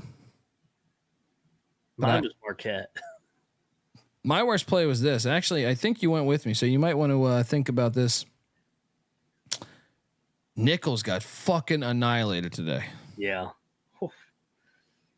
Dude, I watched a little bit of this game. They barely get the ball up the court. That's about like 40. Dude, McNeese is going to clip someone in the tournament. Yeah. They got Will Wade. They're going to clip someone in the tournament. Shout out to Michael Barber, gives us $2. Kansas pick. Mac knows the conference cash. There we go. He does know what? Let's talk about that. 5-2 Saturday. There we go. He knows the fucking number. Because I was going to say, of course, I tell you on K-State, you sandbagging son of a bitch. But K-State and there's another team that lost that we won't talk about. Yeah, and I bet both of those. The kryptonite is me. It's not you. We did lock up fucking Sacred Hot as they won by 10 at the Vacuum Company. This line is ridiculous. Fucking Sacred Hot is a better team. They're the better team. We knew they were the better team. And I do like that J-Lo Affleck commercial. For a lot of people that say I don't like popular shit, I like that commercial. Thought it was funny. We did also lock up Southern Indiana, and they got fucking destroyed by 18. Damn you, fucking Little Cock. Yeah. Little Cock's rolling right now. Dude, they might win their tournament. I'm telling you, they got some players. I mean, I would hope so. Former NBA, it's like Rod Strickland. It's like Long Island. You know, Long Island, I shit you not. They do have players. Long Island's got the most talent on their roster, in my opinion, in that whole fucking conference. But they suck. Yeah. The Denver Pioneers took care of North Dakota State. I know we didn't bet this, but I took Denver. You took the Bison. All right, I'm proud of this. Noah was doing the baseball podcast, so I had to rep for Bieniek. East Tennessee State did cover Western Carolina. I know we didn't bet that, but Carolina wins, but only by 5. And then I did lock this. I flew solo into Santa Barbara. Get this Hawaii bullshit out of here. Santa Barbara's a proud program. It's not working out this year. 77-71. Gauchos get it done. And they hit for me in baseball. Your thoughts? That was a good win for the Gauchos because they trailed for a lot of the game. They did. Delaware State took down. Dirtbags hit in baseball. Gauchos lost, unfortunately. Oh, I meant Friday. I didn't play them today. I played them on Friday. Yeah. Delaware State took down Coppin State. And then one of our best plays was the Howard Bison. Double lock. The line told you everything. They win by 8. Told you we caught fire in the middle of the day. Oh, we also double locked Gardner Webb against South Carolina Upstate. They were getting drilled early on.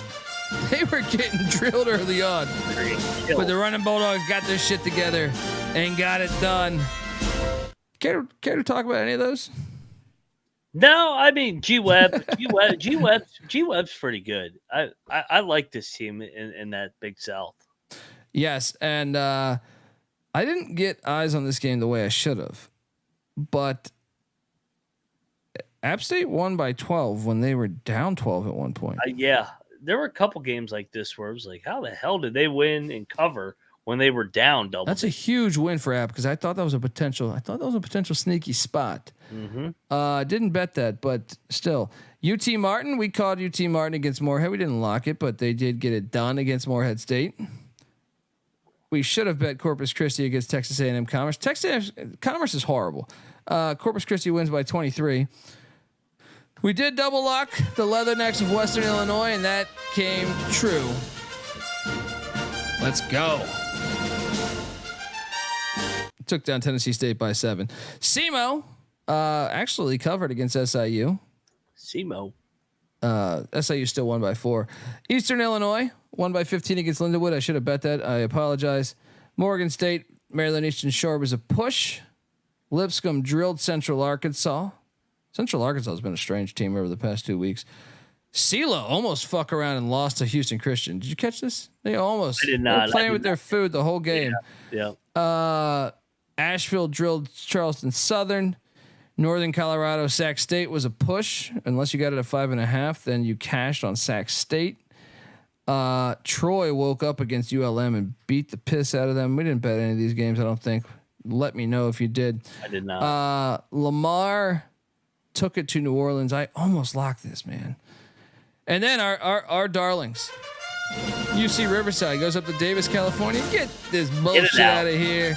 Riverside's good. Dude, they're I wonder what their value will be. I mean, the problem is they're winning. I almost wish this was a week later. They're currently 8th in the Big West. That's a value play in the conference tournament. I almost want them to lose a game, one more game. Yeah, and then but yes, Riverside got it done. The Vandals took down Idaho State. Bieniek, did you watch Idaho State today? I know you were at this game. Made it back to Michigan in time He's not for in the Michigan show. Right now. He's in Idaho. Yeah, that's right. That's right. His aunt lives in Idaho. This was a good one. I love these interstate games. And then you did win a lock battle here against me when Weber State beat Eastern Washington by 6. Dude, Weber's good, man. Jones on Weber State. He was wet today. Dylan Jones. Oh yeah. Oh my God. 30. I don't even know. He could not miss. I was yelling at the TV because I was like, guard him. And then I felt like a couple possessions, the defense was perfect. It was like good offense beats good defense. Dylan Jones proving that. He also almost had a triple double. It was close to a triple double for him. Your thoughts? Weber, I think Weber's the best team. I know E-Dub has been really good, but I like this Weber team. I think we're going to get round 3 here in a couple weeks. I'm excited to watch that one. That's a good tournament too, man. These are good. These are good little leagues. Yeah. I love these games. We put out an APB on Pine Bluff. We just didn't lock it. Pine Bluff won by 6 at Alabama State. And then Maryland, you fucking complete disappointments to your fucking to everyone that you know. Lefty Drizel dies. Rest in peace to Lefty Drizel, fantastic coach. And you shit the bed, Maryland. You shit the bed here. Jameer Young went for like 29. Illinois jump shot. They were in the spot to win this game. They just let them off the hook, man. You want to crown them? Crown them. Yeah, and then we did hit on Georgia Tech against Syracuse. This is more you than me. You told me to. You brought me into the muck here. Got that dub. Your thoughts on Illinois, Maryland, and Syracuse, Georgia Tech? Yeah, man, Maryland was frustrating. I thought Maryland was right there to fucking cover / win. But they couldn't get over the hump. They couldn't make a layup. They couldn't make a free throw. Couldn't make an open jump shot. This is the first time Illinois had won there. Disappointing for Maryland on Lefty Drizel Day. So, but yeah, Georgia Tech, good play by us. They tried to give this game away. They were dominating in the first half. I'll play your music also because I didn't lock this. This was not a battle, but I did pick on the other side of you. Colorado State was on fire today. Watch a little bit of this one. 75-55 against Utah State. Home teams are fucking good in the Mountain West. Moneyline Matt cashed on the Rams. That was a lock of his. And I thought I brought you with me on this one. We didn't sweat for a second in this. Northwestern State drills Incarnate Word by 20. Oh, yeah. Let's go. Shout out to Charles Walker. I need some moonshine from Tennessee. Yes, please send some. I'll give you an address. Hit me up. I got more. I poured that shot of vodka, by the way, Charles. I'm just waiting for you, man. All right, we can do this when I get to the game that made me the most cash today. It's close. Don't worry about it. I did piss away $100 on Stanford +8. I'm actually going to blame you a little bit because I think you brought me into this one. What were they? They were neck and neck till about, and Wazoo blew the game open. Wazoo's. I love Wazoo. Please win the national championship, Wazoo. Yeah, man. I mean, this was the spot to fade Wazoo. This was the Stanford spot, but Wazoo's the real deal. I'm happy for it, man. Yes. I'm gonna lose. At least I'll lose to Wazoo, I guess. Then, you almost did it. And you could argue that Dundee, you got lucky, but I brought you into this one. You were on the fence for a little bit and it treated us good. We sweated heavy. Like it was a downpour of sweat. But you don't just go into Murfreesboro. Oh my God. And get that dub. Double lock. Middle Tennessee, 96, UTEP 90 in double overtime.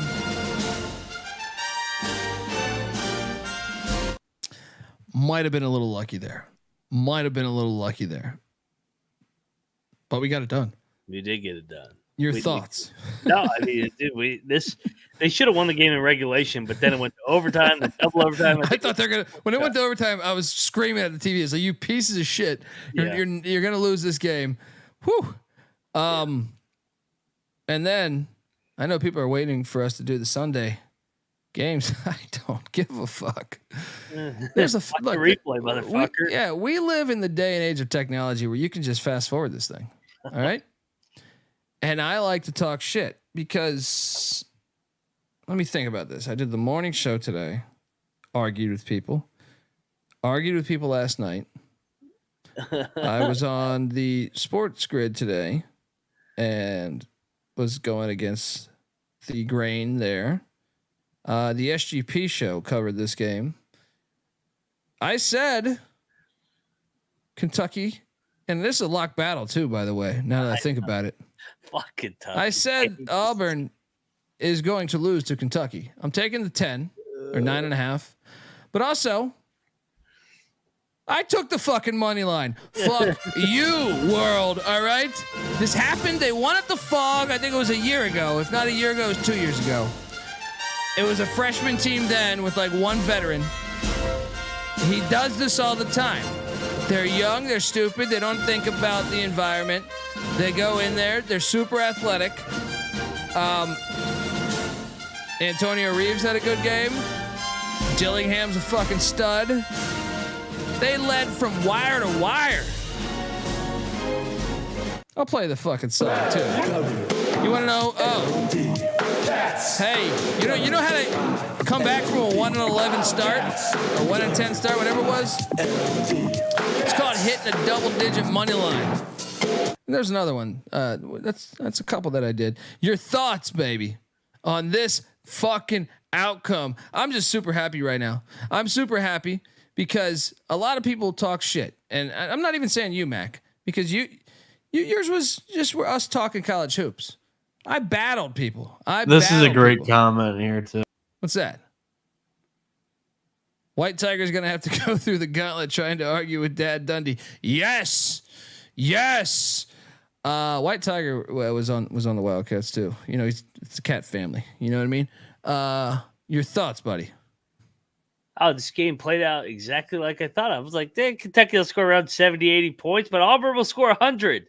No, they scored fucking 59. Where the fuck did this Kentucky defense come from without Trey Mitchell? Wow. I mean, this was the most shocking. If you had said Kentucky was going to win, I actually would not have been shocked. But to hold Auburn in the 50s, I'm stunned by that. So, Kentucky fans, congrats on your victory. I look forward to fading you in the next game. Look, I'm not saying Kentucky's gonna win the national championship, but they're still Kentucky. You know what I mean? When you look and you see the length, the athleticism, I'm like, yeah, they could win this game. You could honestly, if Kentucky, like I took UConn today. UConn's great. If Kentucky played at UConn tomorrow, I would say there's a shot. See, I hold Kentucky with more respect than I do Marquette, believe it or not. Well, yeah, they're Kentucky. That's what I'm saying. So like to me, are you talking about their current teams? Yes, I'm saying No. right now, I trust. Like if you tell me Marquette's got to play at an elite team, I'm like, no, they're going to lose. If Kentucky's playing an elite team, I say they could win that. I don't know if they will, but they could win that.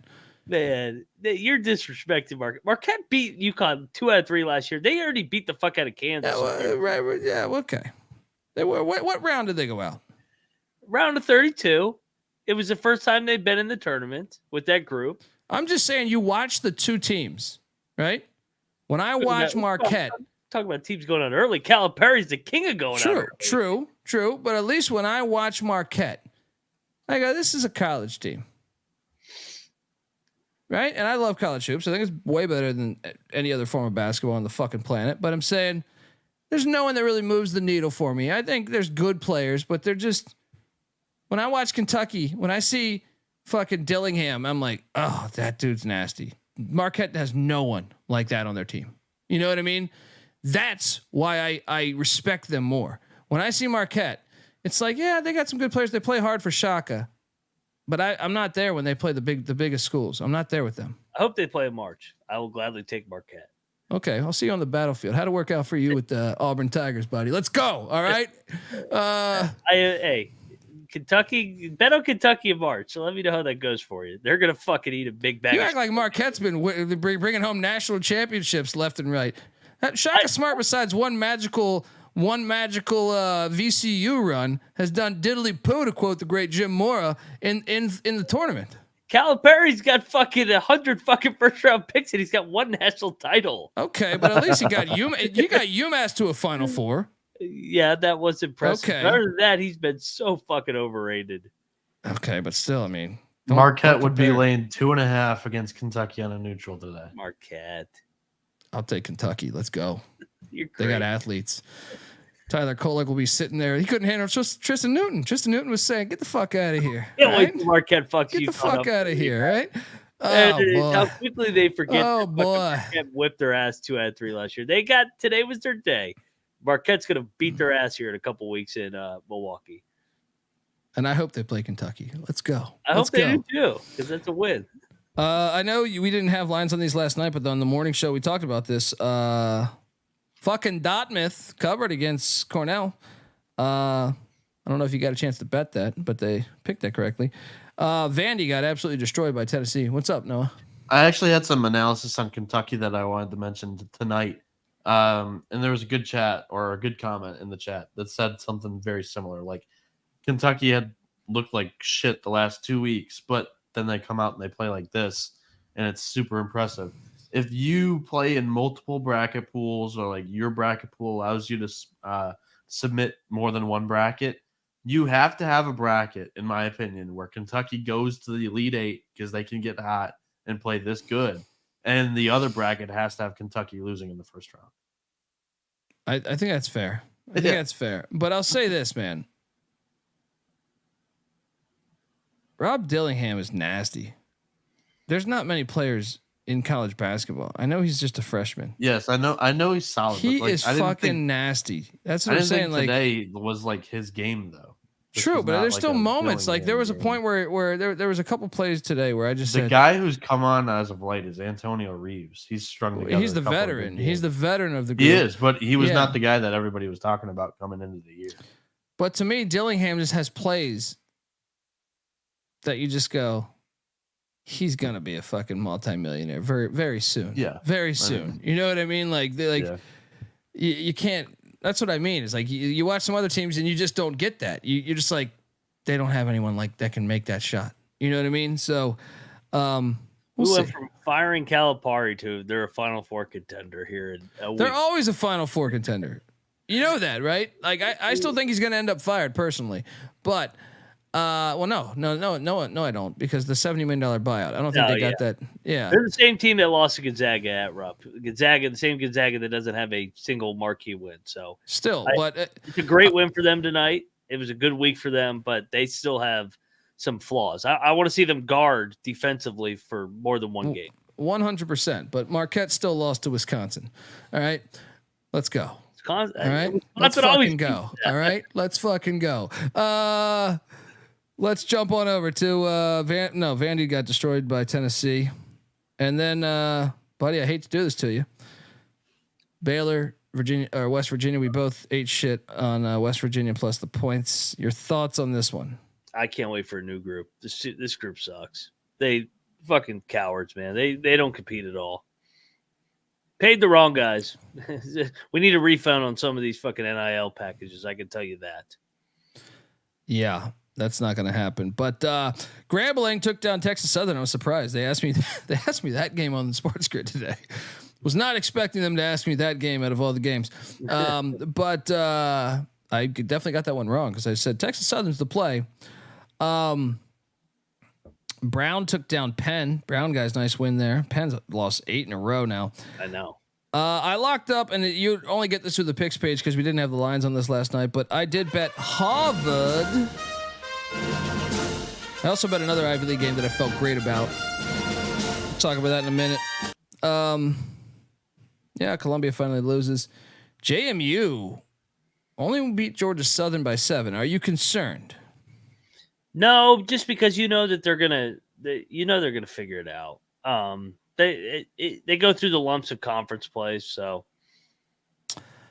And then Jackson State destroyed Florida A&M. We were foolish. All right. I don't know who you took. I took Florida A&M, but I didn't bet that. We did bet Louisville. What a god awful game plan. Did you see any of this game? No. Dude, I did not watch this one. The halftime score was 37 to 27.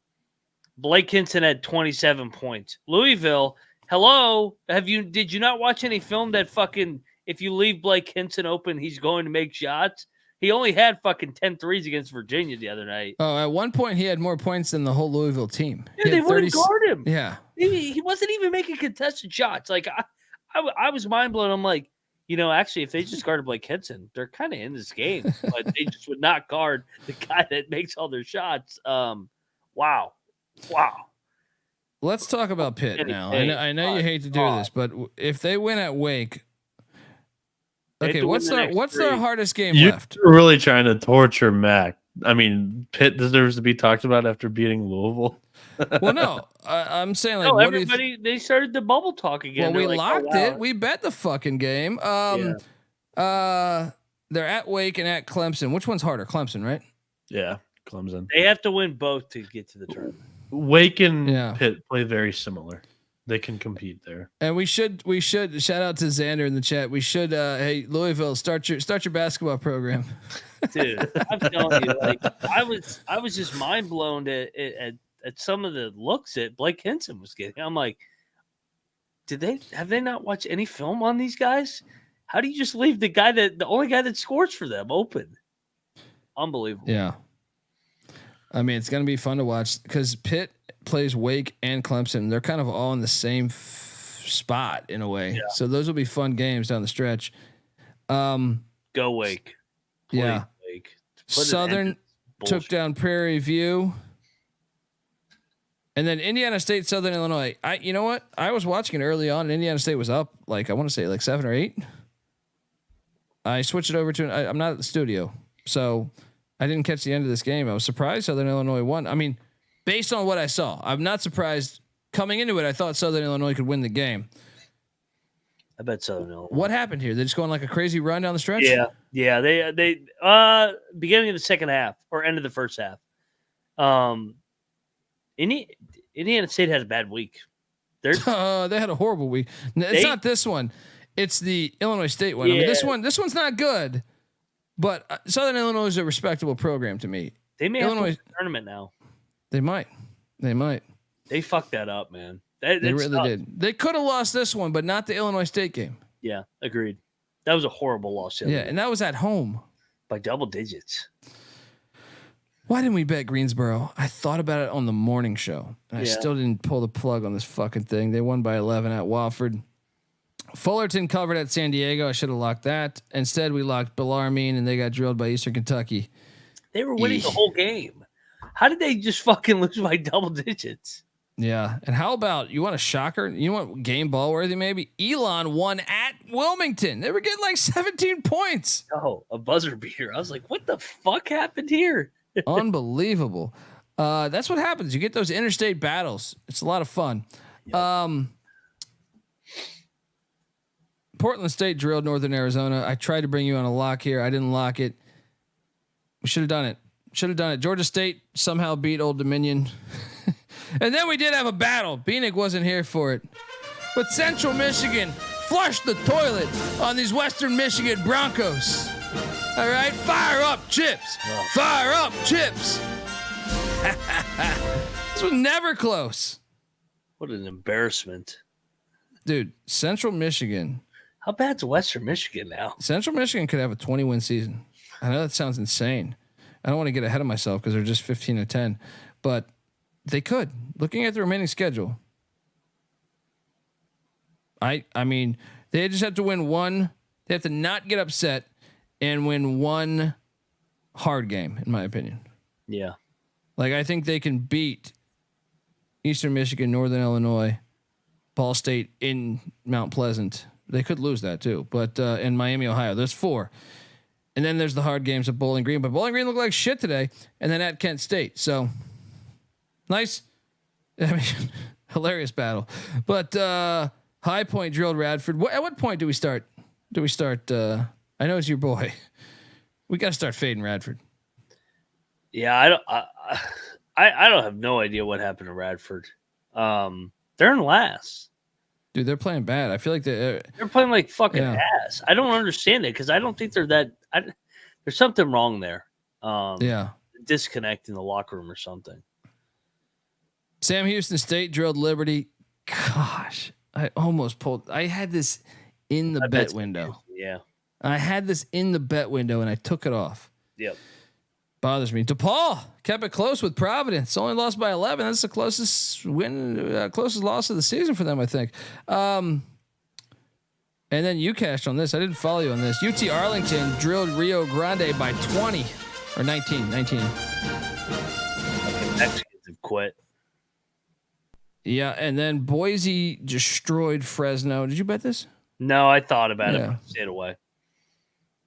And then this is one that I talked about on the Sports Grid. I loved when I saw how short that Princeton number was. I was all over Princeton today.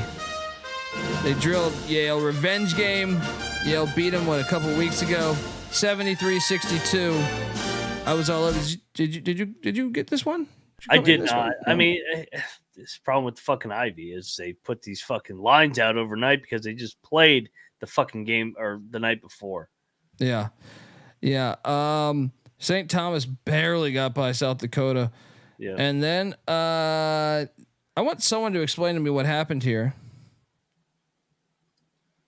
But you definitely cashed, and the Pussy Pack ended up with a win. What the fuck happened here? Okay. Dude, they're gonna fuck around and miss the tournament. Wait. Clemson was up like a big amount. Yep. Even down the stretch, I probably I had the game on the quad box. I want to say 3 or 4 minute mark, but Clemson still had like a 6-7 point lead. What happened here? Even in the final, I feel like I had this on until like 2 minutes left. Even at 2 minutes, I feel like Clemson was up 4. What happened? How did NC State get the win without going to overtime? How did they get the? They missed a free throw and they got an offensive rebound and there was a jump ball and they ended up getting the ball back. So then they somehow scored. I missed the ending. I just saw that Clemson missed a layup at the buzzer. That's such a Clemson loss, dude. By the way. That's such a Clemson loss. Just when we were getting ready to say that they're safely in, I mean, they're one fucking loss to Georgia Tech on the road on Wednesday from being right back on the bubble. Yeah, after all that, I got to watch that final couple minutes. I'm going to put that on. They always do this shit where they just when you think they bring you in and then they let you down, man. And why the fuck did we not lock Long Beach State? We should have. They destroyed Northridge. Milwaukee took down Northern Kentucky by 1 in another great Horizon League game. Then we pissed away, and I must admit that I played the money line too. I took Michigan money line and Michigan in the points, and Michigan ate shit. This is the right side. This is like a 2-point game at what, 6 minute mark? They didn't score the last 6 minutes. They didn't score the last 7 actually. Oh my God. One. Yeah. Noah, did you watch this whole game? Yep. Your thoughts? Early on, Michigan was more physical than Michigan State. Yeah. They wanted it more. They were able to build a lead early in the second half too because of it. And like they were just playing, a couple of them were just hard fouls, which in a rivalry game you get that. And we set the tone. And then Michigan State answered it. We got punched in the mouth late. And like you said, I mean, we didn't score a point in the final 7 minutes. Doug had a little bit of a stretch where he made like 3 straight threes, talked some shit, and then he went just complete incognito for the final 10 minutes. Is Juwan Howard going to leave the team this year? I hope it's a mutual. I hope it's a mutual breakup. That's the hope, because it doesn't sound like Ward Manuel, the AD, is going to fire him. Which I would be disappointed after this season. It's so bad that you can't bring him back. Would Michigan be able to get Nate Oates? You would have to pay up for him. But do you have that new $1 billion fucking contract? Even higher, even more money than the SEC. Given that we went cheap on the football coach, and I don't mean that in a derogatory way. Like, I thought it was the right hire, but you have some money now to go get a basketball coach. So, I mean, you would have to put up a good deal for Oates, because I feel like Oates is loyal. He was with Buffalo for a good bit, then with Bama, and he likes it with Bama. I mean, I personally think he's an overrated coach, but I know he's from Michigan, right? Yeah, yes. He's a high school coach. I would give anything to see defensive basketball in Michigan again, like at Michigan again, because we've not played defense at all. So don't hire Nate Oates. No, his defense are usually really good. I think that's deceiving. I think it's because they run up the court all crazy. I don't actually believe that their in the last 7 years legit. He's had 3 top 10 defenses. I understand that, but I think that's twisting the numbers. They run their crazy ass games help their numbers, in my opinion. It's like Auburn. I don't know, but I've been wrong before. Rarely. I told you on the show who my first call would be, though. It's on Beeline. No, it's Brian Dutcher with San Diego State. Oh yeah, Dutcher. You do it with the Aztecs and get him. He's like 62 years old. I think though. he's Like 63. That's But what still, I'm saying. Like we brought in Beeline when he was like 56, 57. True, but if I'm Brian Dutcher, I'm in San Diego. I just went to the national championship. I'm sorry. Oh my God. I mean, no disrespect to Michigan, but I'm saying, sure. But he started with Michigan. Wouldn't you think he might want to end it with Michigan too? No. I mean, I understand that, but I would not. If it was me, I'd be like, no, cool, I'm cool. You But like the deal at San Diego State, man. I don't know. That was a terrible, terrible bet to lose. But we rebounded with South Dakota State, but they almost lost this fucking game. They're painful to bet on. Whew, they're not that good this year, man. But we got fortunate. They win it in overtime against Omaha. And I locked up North Dakota against Oral Roberts. You bet North Dakota? I did. I can't wait to hear. This is when the night got hot right here, They're baby. a factory. They're a fucking... What's going on in North good, Dakota? man. Grand good. Forks. And then, Colby, wait, you gave out a money line play on a 10-point dog in Abilene Christian, a 9.5-point dog with Kentucky. Can I get a niner in there? Like it's I guess it closed at 8.5. Oh, the Cal Golden Bears money line, not just me. Max said this shit too. Money line play against Washington. This was an easy fucking play. In my Get out of here, Mike Goff. Yeah, let's go. Yeah. And let me tell you, buddy, I'm gonna give you a lot of credit because I didn't join you on this one. But Cal Baptist almost won outright in Grand Canyon. Nice cover there. Only lost by 3. Austin P has been fucking up teams lately. They destroyed North Alabama. Utah Valley survived in Southern Utah. That was a good little rivalry game. And then we both locked up Missouri. And I did sprinkle the money line. Unfortunately, the money line didn't hit, but it's okay. That's why you bet the game to cover your ass. And it did here. Missouri covers. This is why I think, I'm not saying for sure that South Carolina will beat Ole Miss, because I would favor Ole Miss. But I will say this, and this is for anyone Ole Miss plays the remainder of the year. They're not very good. And to me, they have a great coach. Dude, they are going to be, that's a team that's going to lose. If they get to the NCAA tournament, they're going to lose in the first round. Probably, but that's a win for what he took over. I mean, of course. Sure. Yeah. Which was my exact prediction. I thought they were just a tournament team because of the upgrade there. They'll like win the playing game.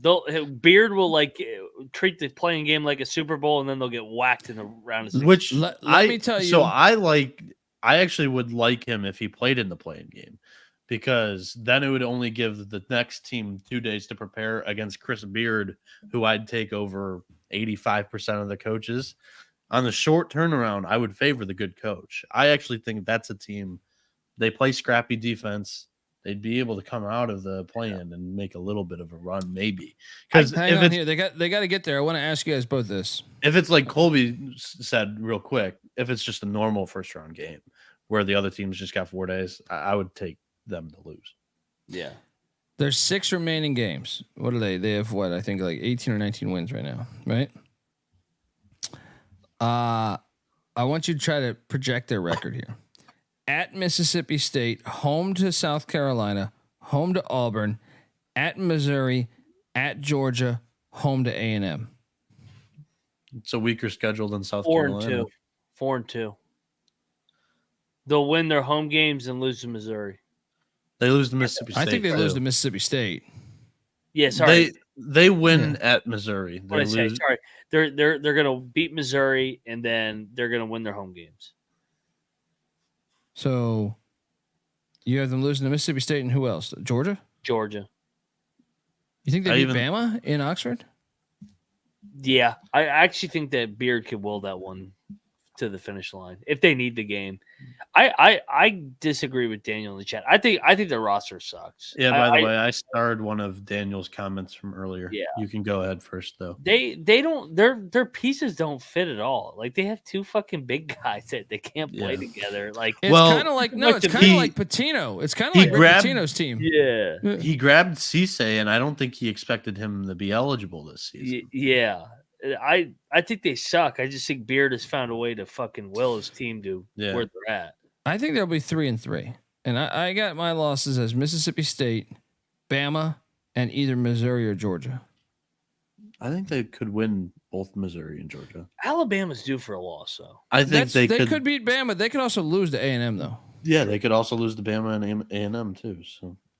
Daniel also Beard said does not suck. He may have beat his wife or girlfriend, but that motherfucker can coach with the best of them. Yeah, He's Daniel's smoking something because he also said earlier I started because I wanted to come back to it. Michigan's looking like the next Georgetown. Let me tell you, the last 10 years, this program has been the Final Four twice, maybe even 3 times. The Elite Eight once. Wait a second. The Sweet 16 4 times. This is not the next fucking Georgetown. Well, at least it's only Georgetown has Ed Cooley years. though, so that you got some stability. I think that is and how about that? We chose Jawan Howard over Ed Cooley. Let's fucking go. Oh, that's right. You interviewed Cooley. I remember that. We did. And Cooley wanted to come bad. That's wild. Yep. That's wild. Mac's not here, but Montana destroyed Montana State. Montana with a nice sweep there. Gonzaga put it on Pacific, but did not cover. San Francisco covered against Loyola Marymount. Mac locked that up. I'll play his music. Mac laid the 8. They destroyed Marymount without a bunch of their team. Seattle won at the buzzer against Utah Tech. And then we were dumb enough to both double lock Arizona State plus 20.5 as they lost by 45. First half, I was thinking we're fucking geniuses. Then the wheels fell off. Your thoughts on Bobby Hurley losing by 45? That's what you lose a rivalry game by 45. I think that's the beginning of you being fired. Yeah. So, and we talked about this. Like it could have went both ways. Last year we locked up Arizona State at Arizona because we're like, oh, they always play Arizona tough. And they won outright as a 15-point dog. This year was the other end. This is Arizona State in a nutshell, where it's never going to be close to the spread. You're either going to get the really good Arizona State where you know you're going to hit, or holy fuck, why the fuck did I bet Arizona State again? That team fucking sucks ass, man.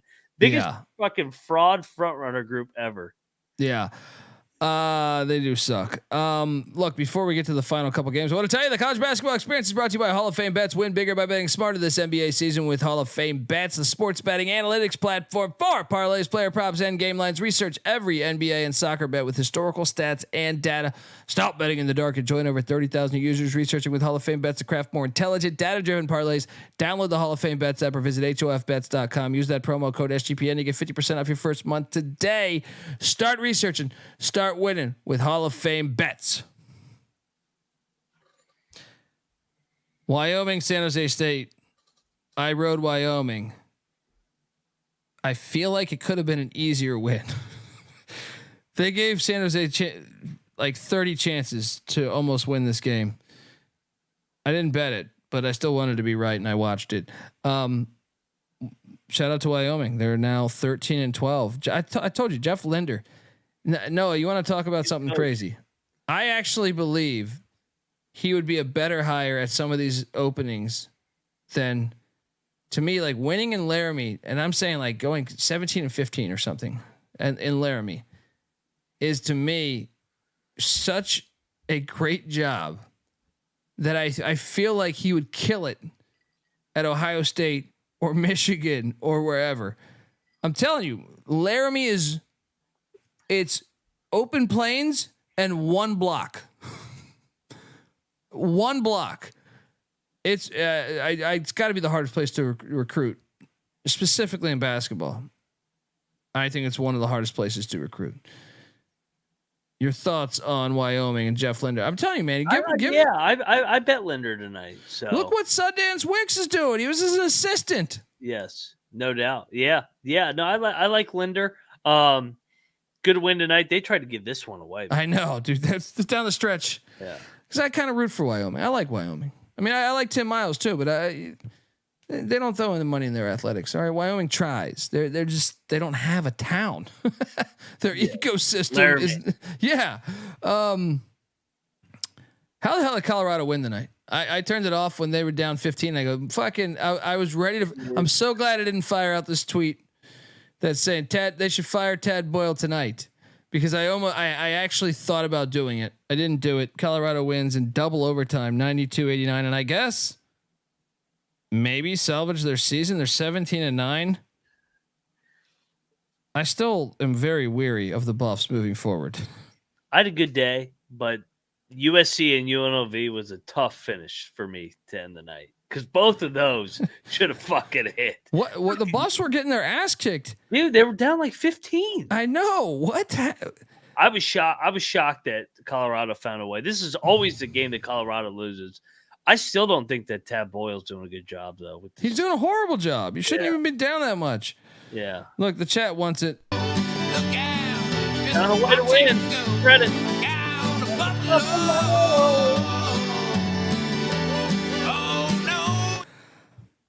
Portland got rolled by Pepperdine by 21. Portland is horrible.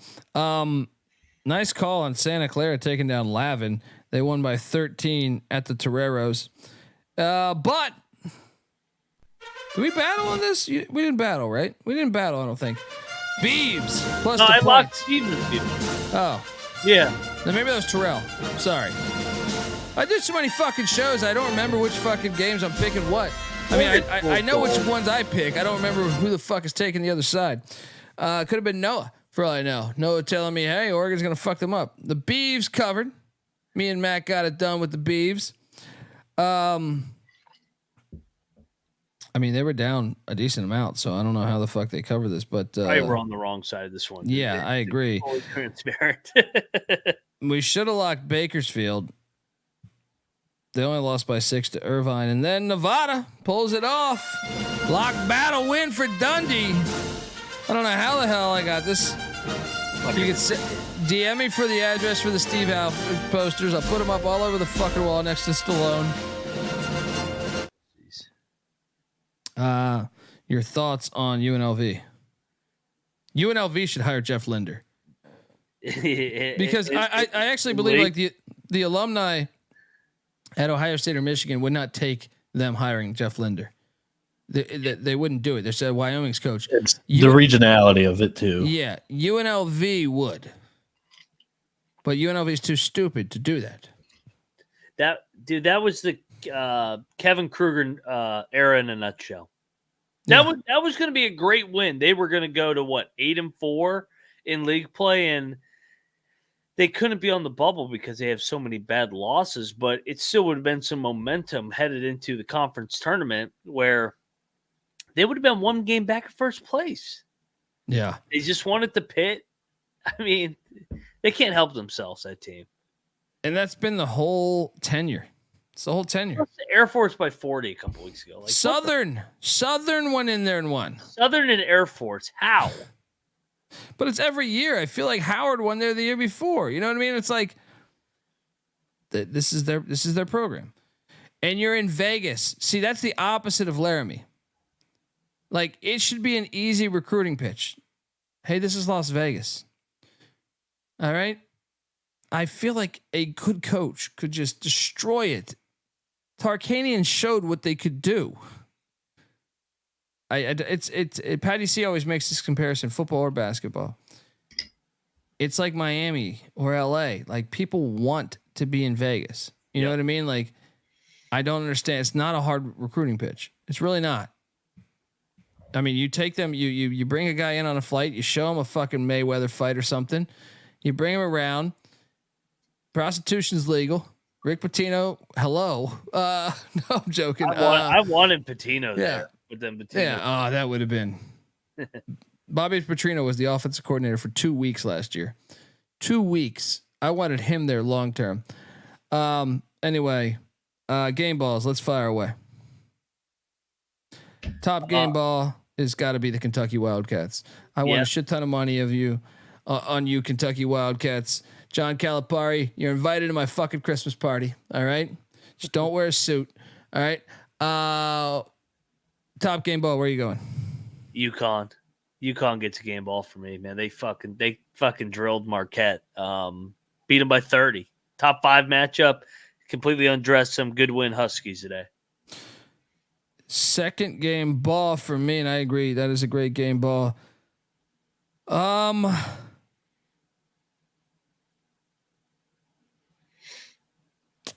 I mean the first one that I thought of. No, I'm not going to give it to that. They were at home. Give me Nevada.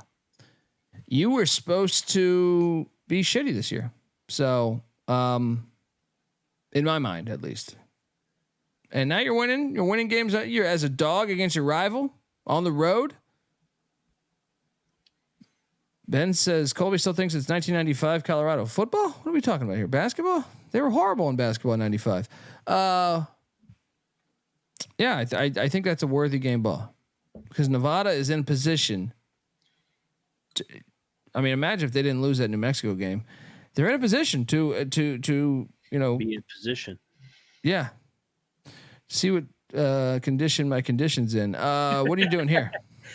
I know they were a 10-point favorite, but Houston gets a game ball for me. They swept Texas. Well, especially because Texas kept them out of the Big 12 and out of all that shit. Great fuck you to them. Enjoy the fucking SEC, you little pussy. That's a great game ball. That should have been my number one answer, actually. Fucking horns down.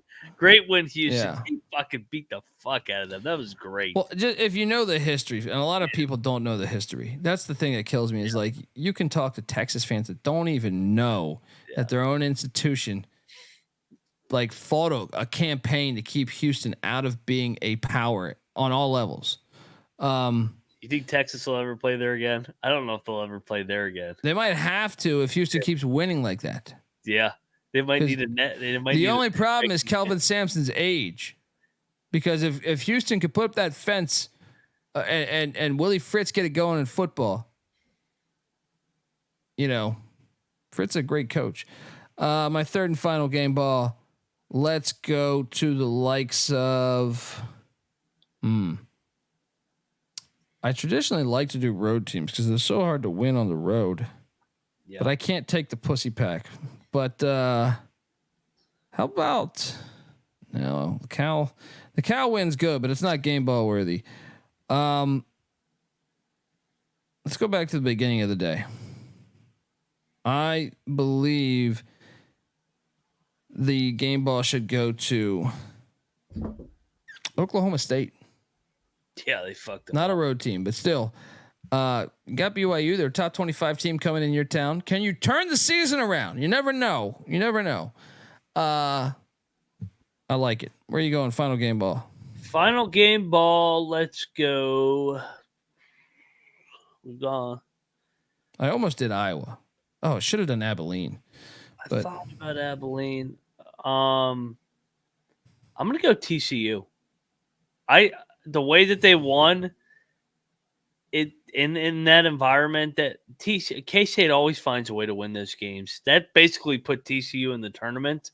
That's a big win. I know K-State's not a juggernaut this year, but still the way that game ended and how they fought back from double digits down, TCU game ball for me. There we go, folks. If you're on YouTube, stay put. We're going to transition to the pick side of this on the college basketball experience. Remember, as always, that you better start thinking about yours. And we out of here. All right.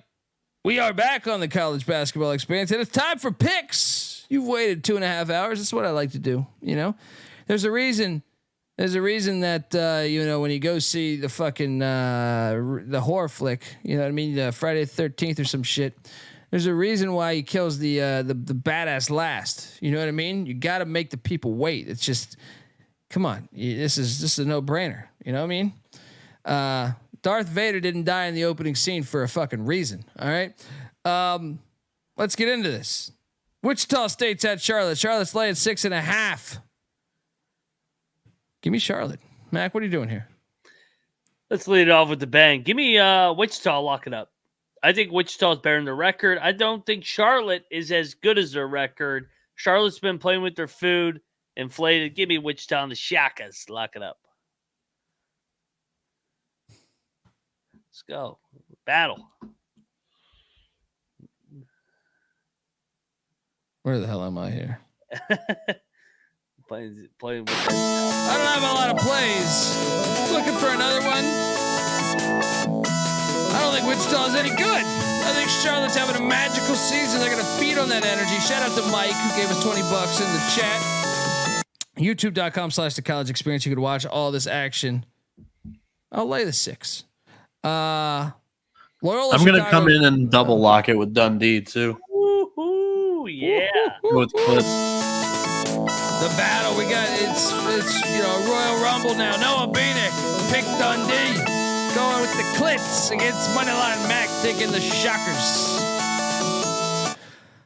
Loyola Chicago is what's up? Cocktail napkin had it -10.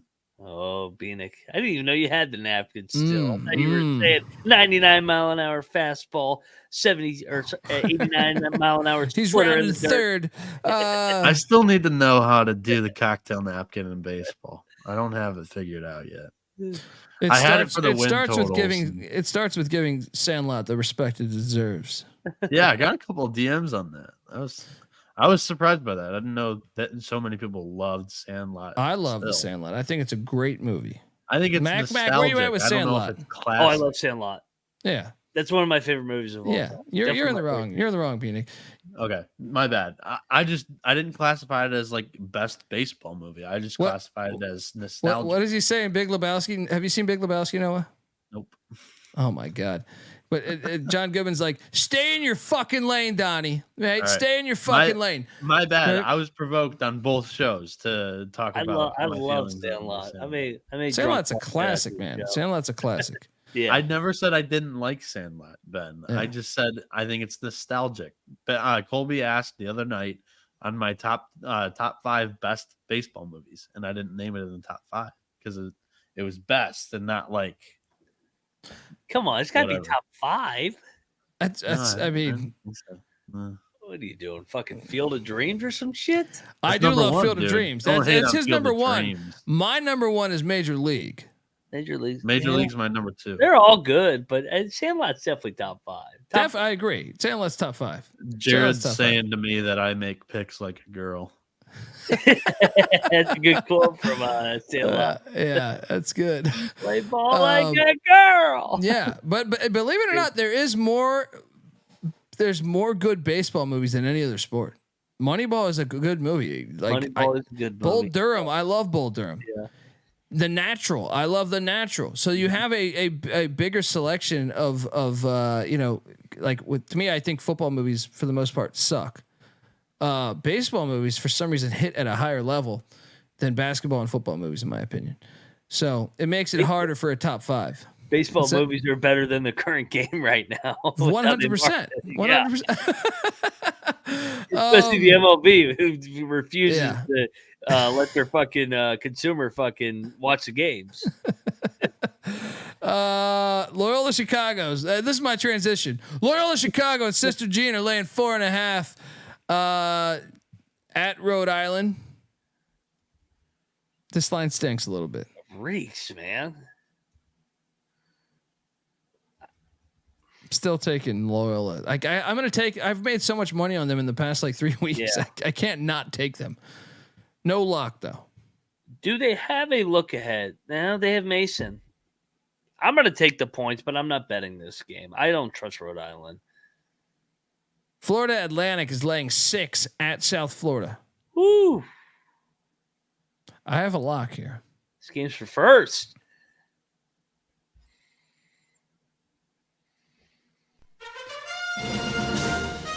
You fuck with the bowl, you get the horns. Give me South Florida to at least cover this. I think it's a 1-possession game. I think it's a 1 or 2 possession game. I think I'm going to sprinkle a little bit on the money line, I think, with South Florida, but wouldn't be surprised if FAU wins the game. They're, veterans, but I definitely think 6 is too big. What are you doing here? FAU is going to drill them. Battle. This is their league statement game. They're going to win by 20. They've never been in this league. All right. This is year one. All right. And South Florida says this is our league. All right. South Florida's been in the. Let's do some battle. Go out. Mac flying high with the Owls. Dundee. Fuck with the bull. You get the horns. All right. The real horns. What's up? By the way, we put Machine Gun Kashawn Pryor on the YouTube thumbnail for today's show. Gotta love it. He's a fucking dog.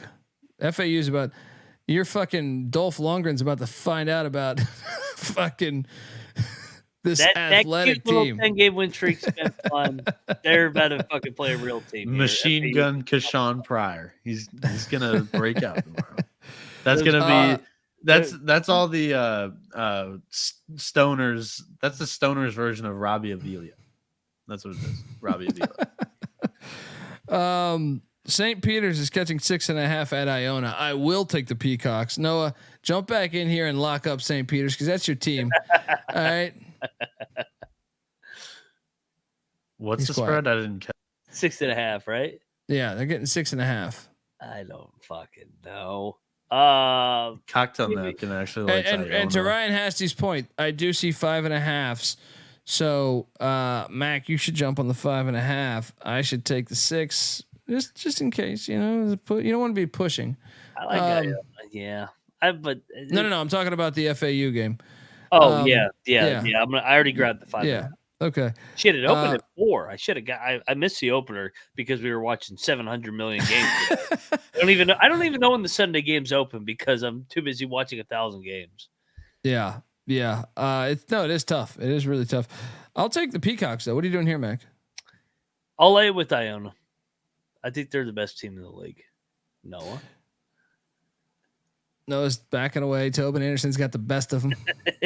Can't wait till he wins the tournament. He's a 15 seed again. Fucking ready to pull off another one. So I got to tip my hat to the great CJ Sullivan here. I buy into what he's selling here. Subscribe to the Bottom Line Bombs podcast. I highly recommend it. He's like, let me get this straight. The fans wanted Chris Holtmann out. The team wanted Chris Holtmann out. And now he's gone, and they host Purdue, who just struggled with Minnesota. I think CJ's onto something. I will lock up the Buckeyes. Sprinkle the money line. Sprinkle the money line here. They're getting 8.5 against the number 2 team in the nation. Let's fucking go. Double lock. This is going to be a fucked up game. I think Purdue might get out of there alive, but I think Ohio State's going to be in this. Yes. This is the one game replacement coach. Let's go. Oh my God! Don't tell me you're. I'm not coming in here to lock it. I'm coming in here to say I'm hoping for the best for you guys. I'm rooting for you guys because if Purdue does happen to stumble, then I can get Purdue at Illinois for the Big Ten title regular season at the end of the year. He can't. He's not rooting for us. Don't let I know. You're a Michigan fan. Nice little twist. Nice little twist, buddy. Purdue fan. All right. Fucking guy. This guy over here with this pop. Oh, he's goddamn Kool-Aid is fucking. What were those little hugs? He's over here sipping little hugs. This fucking guy. There's no way. Give me the blue. I only drink the blue little hug. Little hugs. Give me the orange. Little hugs are like 6-ounce beer cans. That's what a little hugs is. You can fucking beat Governor Whitmer with that fucking speech right there. I'm rooting for you guys. Ohio State. You're not rooting for Ohio State ever in your life. That's like me saying I'm rooting for Pitt. Yeah. Nice though. I like that. I appreciate it. But it's a good thing. We didn't even need to call the bet detective. We knew. We smelt bullshit out in the air. Yeah. Just give me the blue. Give me the blue little hug. Dave Marino wants to put a lot of money on Purdue. Do not bet Purdue tomorrow. There will be times to bet Purdue. Tomorrow's not the spot. Yeah. But here's another good spot. Is Furman's going to beat Chattanooga tomorrow. Yep. I will lay the 2.5. Lock it up. Let me get this straight. Chattanooga's on fire right now, and Furman, they've won 2 in a row, but let's be honest, losing to Mercer and Greensboro back to back. This is their get right spot. Play it. Love this game. What are you doing here? I love it too, man. They haven't covered in like 5 or 6 games. This is a great spot for them to get right here against Chattanooga. Time for them to fucking make a statement. Furman, Paladins, lock it up. Let's go. Bradley is at Northern Iowa. This game's fantastic too. This game is fantastic. I'm taking Bradley -2.5 at Northern Iowa, but I am not locking it. You might be able to talk me into it, but I know Northern Iowa's not that good this year, but they're still good. They're good at home. Yeah, that's what I'm saying. Like, I think Bradley is a better basketball team than Northern Iowa, but it's a dangerous spot. No lock. What are you doing here? No, I was on the other side. I'm locking Northern Iowa. I love the spot here. Bradley, not the same team away from home. Northern Iowa, they need to get this thing going. They've lost 3 out of 5, 4 out of 6 against the top teams. Now they're back home trying to make a statement. Belmont's laying 3.5 at UIC. See, this is the one I was thinking about potentially locking. Yeah, let's bet Belmont. Yes, I think we should. Culture. Belmont -3.5 at UIC. Let's go. I also can be talked into a lock here because I think Drake's going to fucking destroy Murray State. Oof. It's 9.5. I think they win by 17. They are 13-0 at home, but Murray State, I hate betting against them or on them. I don't know what team's going to show up. So probably take Drake, but I'm not betting it. You fly solo here. I will fly solo. Give me Drake -9.5. I think Murray State's not as good as they normally are, and then Drake's fire at home. Canisius is laying 2.5 at Siena. Give me Siena. It's Sunday, everybody. The line is so bad. Give me Siena. Oh, you? When the Saints go. I'm not locking it. It's Sunday, baby. Sunday fun I'm not day. locking it. I can't lock that fucking team. They're a Sunday team. I don't bet them on Fridays anymore. Yeah, you're locking it up. Moneyline Mac taking the St. Bernards. +2.5 at home against the Golden Griffs. The line 2.5. Yeah, play the money line. Let's go. Folks, I want to tell you the college basketball experience is brought to you by the Daytona 500 contest. Yes, rev up those NASCAR engines, and because NASCAR's back, rev up. I guess NASCAR engines, that fits. Misread that, but check out the NASCAR Gambling Podcast. Rod Villagomez, Cody Zeeb have you covered for all things NASCAR and racing, from trucks to Cup, IndyCar to Formula One. This show gives you the drivers to watch and the most profitable picks of the weekend of racing. Enter their free Daytona 500 contest with for a chance to win a $100 SGPN gift card and $100 cash. Folks, the Daytona 500 is today. If you're listening to this on the audio side, essentially it's today. Get in now. sportsgamblingpodcast.com/Daytona. That's sportsgamblingpodcast.com/Daytona. We're also brought to you by Underdog Fantasy. Underdog Fantasy is a way to play alongside your favorite fantasy players all season long. They got NBA, NHL, and college basketball. Simply pick higher or lower in your favorite players' fantasy stats and cash in. You can win 100 times the amount of money you enter with some of their spicy plays. So what are you doing? Sign up, make cash, and make get on over there. UnderdogFantasy.com. When you sign up with the promo code TCE SGPN. Underdog will double your first deposit up to $100. That's Underdog Fantasy promo code TCE SGPN. Niagara is heading to the Aqueduct, better known as Quinnipiac. Quinnipiac's laying 6.5 or 7. I do see a 7. What's Noah Bieniek showing us? Oh no, it's a tweet of my. So I went back. I've actually tweeted out my baseball movie rankings before, so I retweeted them and I made one adjustment. Man, the disrespect for Bull Durham and the Sandlot is strong. Yeah, Sandlot's top 3. Strong. Also, we forgot to show this in the recap. How about this guy? Oh, my dog. He's like, enough of these fucking gay. No, you know what it is he's probably yawning at the at the Colorado USC game. If I had bet. Yeah. It was during the nightcap. Yeah, she was. Yeah, I think it was during USC Colorado because we went from about 9 screens the whole day down to 5 or 6. And she's like, all right, finally, this is. I think she's fucking out cold over there right now. I see her ass. The other one's upstairs. The other one just leaves whenever I start yelling at the TV. Richie Rich says basketball movies got heater. See, this is where I disagree. I mean, basketball is better than football as far as movies. Yes, but they haven't given us. I mean, I love Hoosiers. I like Blue Chips. Besides that, it's kind of weak in my opinion. I mean, we can go air up there with fucking Kevin Bacon. You know what I mean? Above the Rim was, I guess, you throw Above the Rim, I guess, into the good portion, but it hasn't dated itself well. You watch Above the Rim now, it's kind of shitty. I'm trying to think of other basketball movies right now. There's the Ben Affleck coaching movie. That was all right. What other basketball? There's a fucking Whoopi Goldberg was like a coach of the Knicks. It was fucking horrible. Hasn't been a lot of basketball movies. Glory Road. Glory Road was all right. Yeah. That's probably top 5 if you had to do a top 5 just because. White Man Can't Jump. Oh, what am I fucking talking about? White Man Can't Jump is actually a classic. Coach Carter.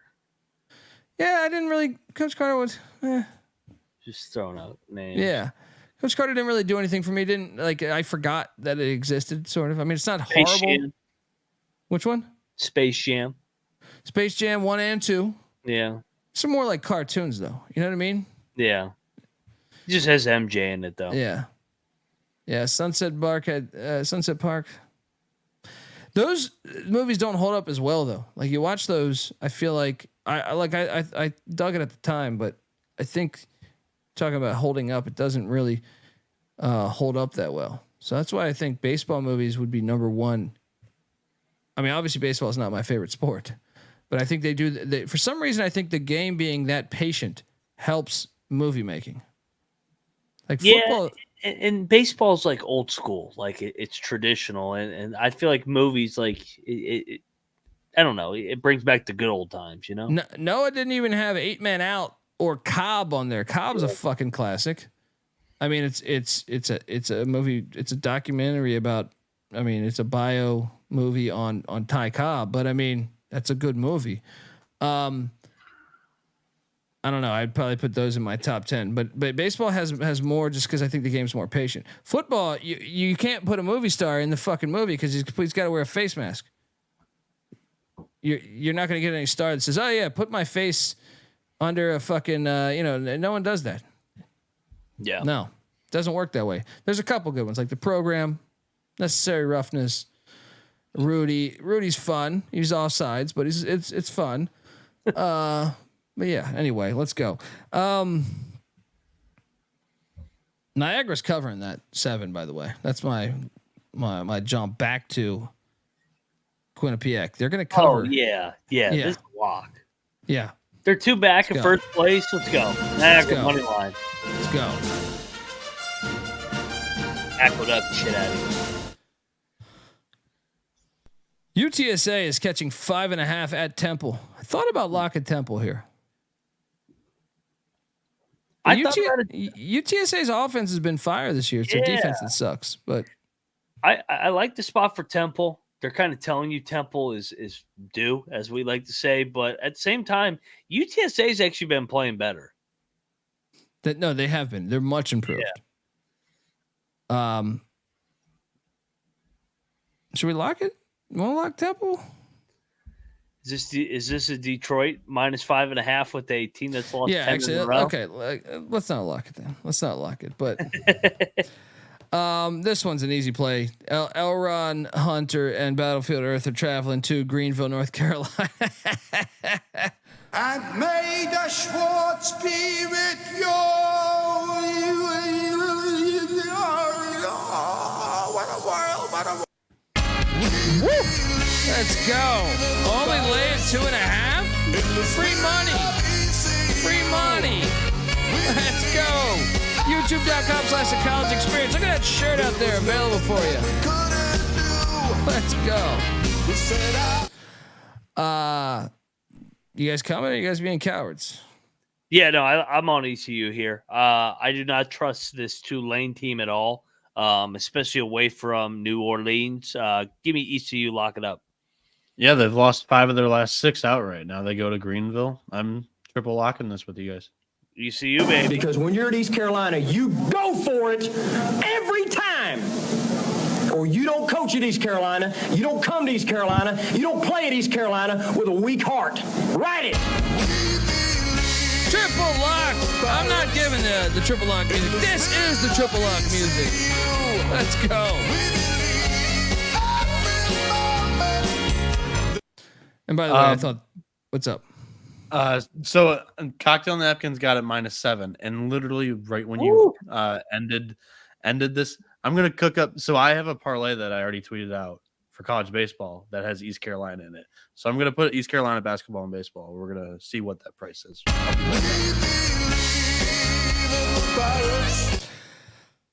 Ryder, wait, I lost this line. What happened to Ryder Manhattan? Where is this? Isn't this 2.5? I'm on Ryder actually. They're only laying 2.5 on the road at Manhattan. Oh man,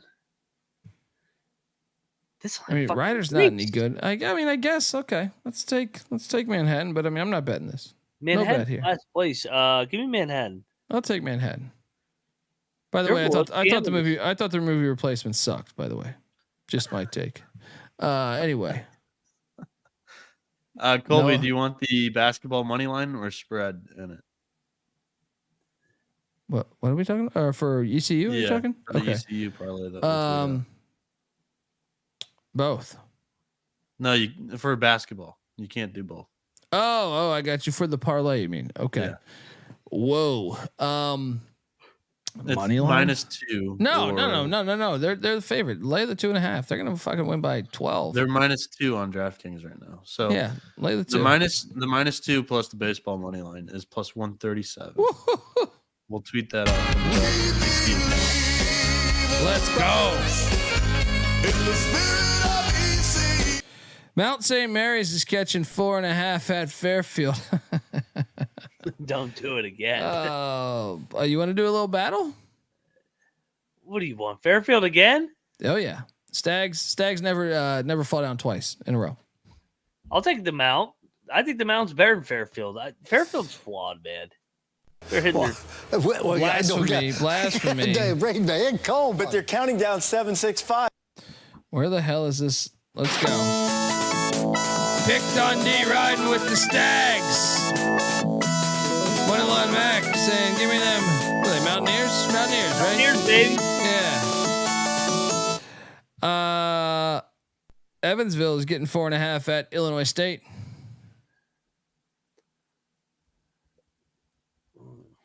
Give me Illinois State -4.5. Yeah, and I mean Evansville kind of feels like they hit the wall again. Although they actually only lost to Murray and Drake by fucking 3. I'm on Illinois State. Is this a fringe lock? No. Do they carry them? No, they're off the game of the year. You're right. North Texas is at UAB. UAB is laying 2.5. These games are always great. I'm locking up UAB -2.5. North Texas just drilled Memphis. Yep. UAB -2.5. Let's ride. Yeah, I think this is a tough matchup for North Texas. UAB won the first game in Denton in overtime. They were off the FAU game where the all-out effort. Another game, all-out effort. Give me UAB, lock it up. Double locks. Let's go. Northwestern's heading into Assembly Hall to take on the Indiana Hoosiers. The Hoosiers are laying 1.5. I'll lay it. Let me lay the 1.5. What you doing here, Mac? Line's telling you everything. I'm locking Indiana. They've had over a week off here to get ready for this game. Northwestern's played 3 games between that. So big rest advantage here. Indiana, lock it up. I like it. Let's go. Hoosiers -1.5. Triple lock? Yeah, I'm actually going to lock Indiana too. They lost at Rutgers without Ty Berry. I think this team's a little bit different. Like he's a huge piece of this team. So I'm going to take Indiana. Triple lock. Let's go. Take the Hoosiers. That's a bullshit scheduling spot for Northwestern. It is. It is. They're going to be playing their third game in 6 days, and Indiana hasn't played any games. And I guarantee you, if I did a deep dive on that, I'd be very curious. I'd be very fucking curious if they do that to anyone else in the big. In football, you can really, if you dive into football schedules, you can see they always fuck over Vanderbilt or Iowa State, like Northwestern. This might be that. I haven't done a deep dive on it, but I'd be curious to know if other Big Ten teams get that treatment.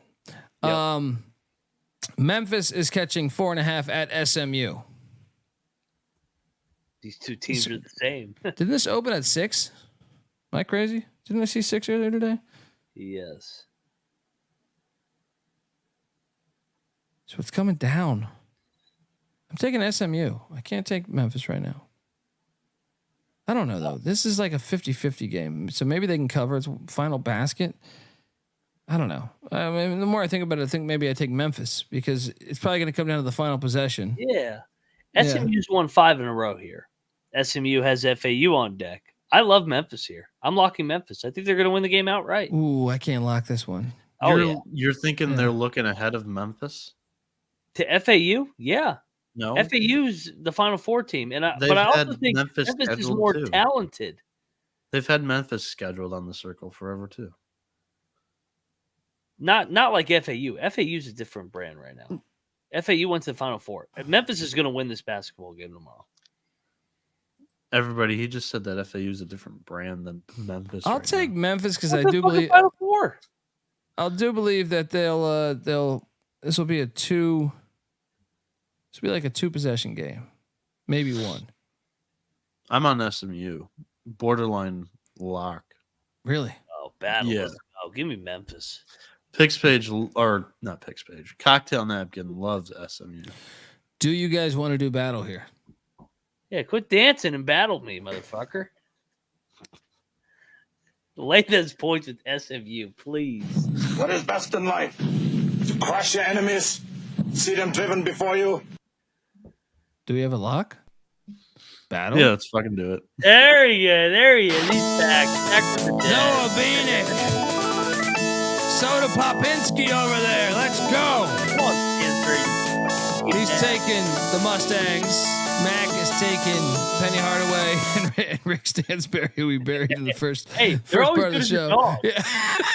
When the expectations are high. That's true. That is true. They weren't good as a dog at North Texas earlier this week. They were in that game, though. I mean, North Texas is fucking good, man. They're better than SMU. Seton Hall. SMU beat North Texas. No, North Texas. They split the season series. SMU beat North Texas like 5 days ago. And North Texas won the first game. North Texas is better than SMU. It's close, though. I don't know if I feel strongly about that. To me, when it's they like, play in the conference tournament, North Texas will beat SMU. I mean, I think I would probably make them like a 1-point favorite. It's North Texas. They play these rock fights. Seton Hall is at St. John's. Does this line make any sense to you? This was 7 when it opened up. Yeah. Why? This is a Patino spot, man. Look, I wouldn't think so, except the line. The line doesn't make any fucking sense to me. I think it should be like a 1 or 2 point spread in either direction. Probably in St. John's because it's their home. But I mean, 7 to open up at 7 fucking points. What? Where's the game at? Is the game at the Garden or is it on campus? That's important. It's on campus. Oh, St. John's lock. Wait, no. This is UBS Arena. That's not. That's the Islanders hockey arena. What? Yeah, that UBS Arena is the Islanders hockey arena. That's where this game's at. That's even more confusing. That's got me fucked up. Damn. Why was it a 7-point spread? Can you? Look, I know I'm Team Patino here. I just think a lot of people are attracted to Seton Hall with Pitino on the team, they're going to look at it and they're going to say, hey, they're pretty good at home. They suck on the road because they've just lost 2 in a row on the road. They've lost 5 of their last 5 on the road. But 7? I thought this line stunk like shit when I first saw it. I was like, "What? This is a bait. This is a bait to take Seton Hall. I'm not waving off it. No matter if it's at the Garden, Islanders, on campus, St. John's is going to win by double digits. If you look at some of these Big East games where St. John's has been Villanova and Seton Hall last weekend, they've actually pulled away from quite a bit of the Big East opponents at home. I will say that. The only ones that they didn't were, I got to take it because the Marquette. And what was the other one? Providence. All 3 of those were the ones that they didn't win by double digits. Every other win at home is double digits. The chat is also and shout out to the chat. They're mentioning obviously Dre Davis is a game time decision. Maybe he's out. Maybe that's the line movement. This is also like the season for St. John's. Richie Rich, but this isn't at St. John's home stadium. This is at a different stadium. Yeah, the line is the only thing telling me to take St. John's. Because when I first saw 7, I was like, we're gonna lock Seton Hall, and then I'm like, why the fuck is it 7? I'm with you. Johnny's minus 5.5. Like I said, it went down from 7 to 5.5 in the meantime. St. John's doesn't get hosed. They choose to play away from their campus. Yeah, it's very stupid. It's very stupid. They also chose to quit their football program. They're fucking stupid. Yeah, strange game as far as the line. Rutgers is getting 4.5 at Minnesota. I'm locking up Rutgers. I'm with you. I'm locking up Rutgers. I think everyone's going to be on Minnesota after that Purdue outing. Yep. I think it's a money line play. I think Rutgers. Now it's going to be ugly. It's going to be fucking ugly. Like this is like a 56-55 type of game, but I think Rutgers can win this game. Agreed. No, I love Rutgers here. I think they win the game outright. Yeah, let's go. Culture, Steve Peichel. Final game of the slate. Another lock. UCLA drills Utah. Lay the 2.5 with the Bruins. Everyone's going to be on this one, but I think it makes sense. Mac, coaching matters, man. Give me Cronin. You know why I think this should be the number 1 play of the day? It's because Utah beat them by 60 the first time. No, 54, whatever it was, 56. Yeah. This one should be the number 1 play of the day, right? There's no way Utah's winning this one, right? They're not going to sweep them. Yeah, I think UCLA is going to fuck them up. I'm with you. I think they're going to win by 15. They will be public, but I do love the revenge angle. When you lose by 56 points, I don't care. Yep. That's something that sticks with you. You don't even need the coach to tell you that shit. I can speak. I lost the game by 96, right? And I can tell you that shit ruined my life for like a week, for like a whole year. I was just like, what? You know what I mean? I'm telling you. I think that's. I mean, let's pick another play to parlay that with then, because the cocktail napkin usually does not like UCLA. However, it loves UCLA here. -6. And I think the reason for that is Utah has not played well on the road at all. They've not kept a single road game within this point spread. Mike brings up a great point. I don't see how you lose by 56 and win the next game. That was a different UCLA team, dude. They haven't lost since. That's what I'm saying. Their only loss since it was at Arizona, and they were still up 17 that game. They've won 10 of 11, I believe. So that was the thing that woke them up, and that's what I'm saying. Now, if they had just gone 9 of 10, but same thing. Yeah. If they had lost after that, then I'd be like, okay, I'm gonna ride UCLA. Mick Cronin it's 8 of 9. Mick Cronin's gonna win that fucking game. You tell me Mick Cronin hasn't had this circled? He hasn't lost in 56 his whole fucking coaching career. I guarantee you that. I think that was the game that he came out. Parlay with Ohio State in the points, man. I love Ohio State tomorrow. That was the game Cronin came into the press conference all pissed and he called out everybody too. That's definitely stick. Oh, they're gonna UCLA's gonna 100%. Yeah, see, this is different. When Bro 100 says Colorado lost by 47 and then got smacked by Arizona, but Arizona's Arizona. Yeah. Arizona is a blue blood. Utah starts a bunch of white dudes. You know what I mean? Like this is not that's not a good comparison. No, UCLA's. Yeah. I think the best play other than UCLA would be.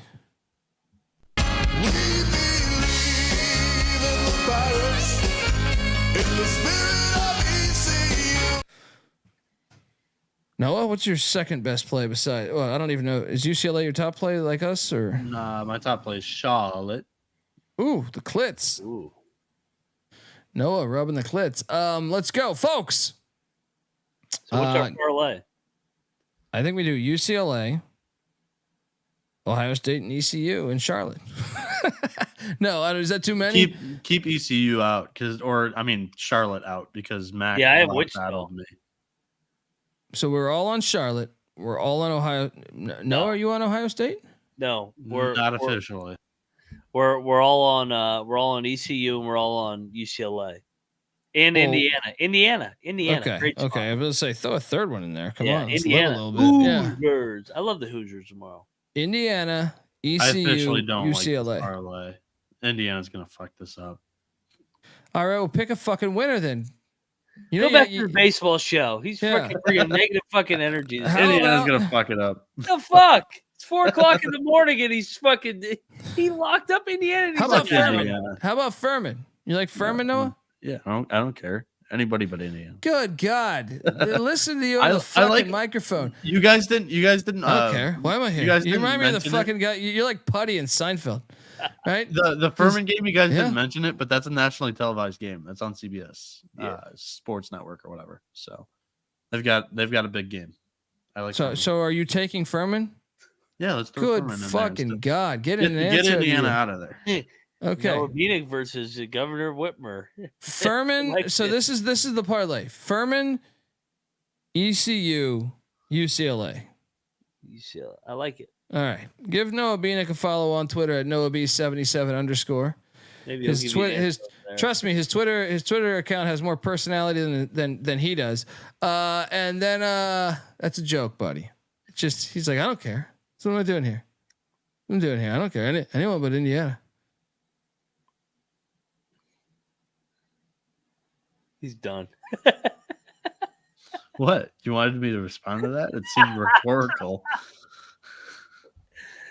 I'm tweeting something out because it has more personality. You know why he didn't want Indiana? He hates Indiana. Yeah, but he hates Ohio State. Yeah. So he scratches off both. Cover tomorrow and Indiana, and we're gonna be like, God damn you, Noah. Anyway, Noah Bieniek's the man. Give him a follow. Fuck Purdue. He's been up 75 hours. He's been awake ever since he fell asleep on the show.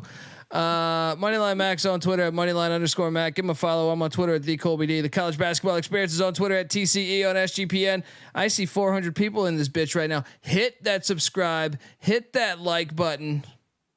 What are you doing? That helps us. Let's go. All right, folks. Until next time. This is the College Basketball Experience. You better start thinking about yours. And we are out of here.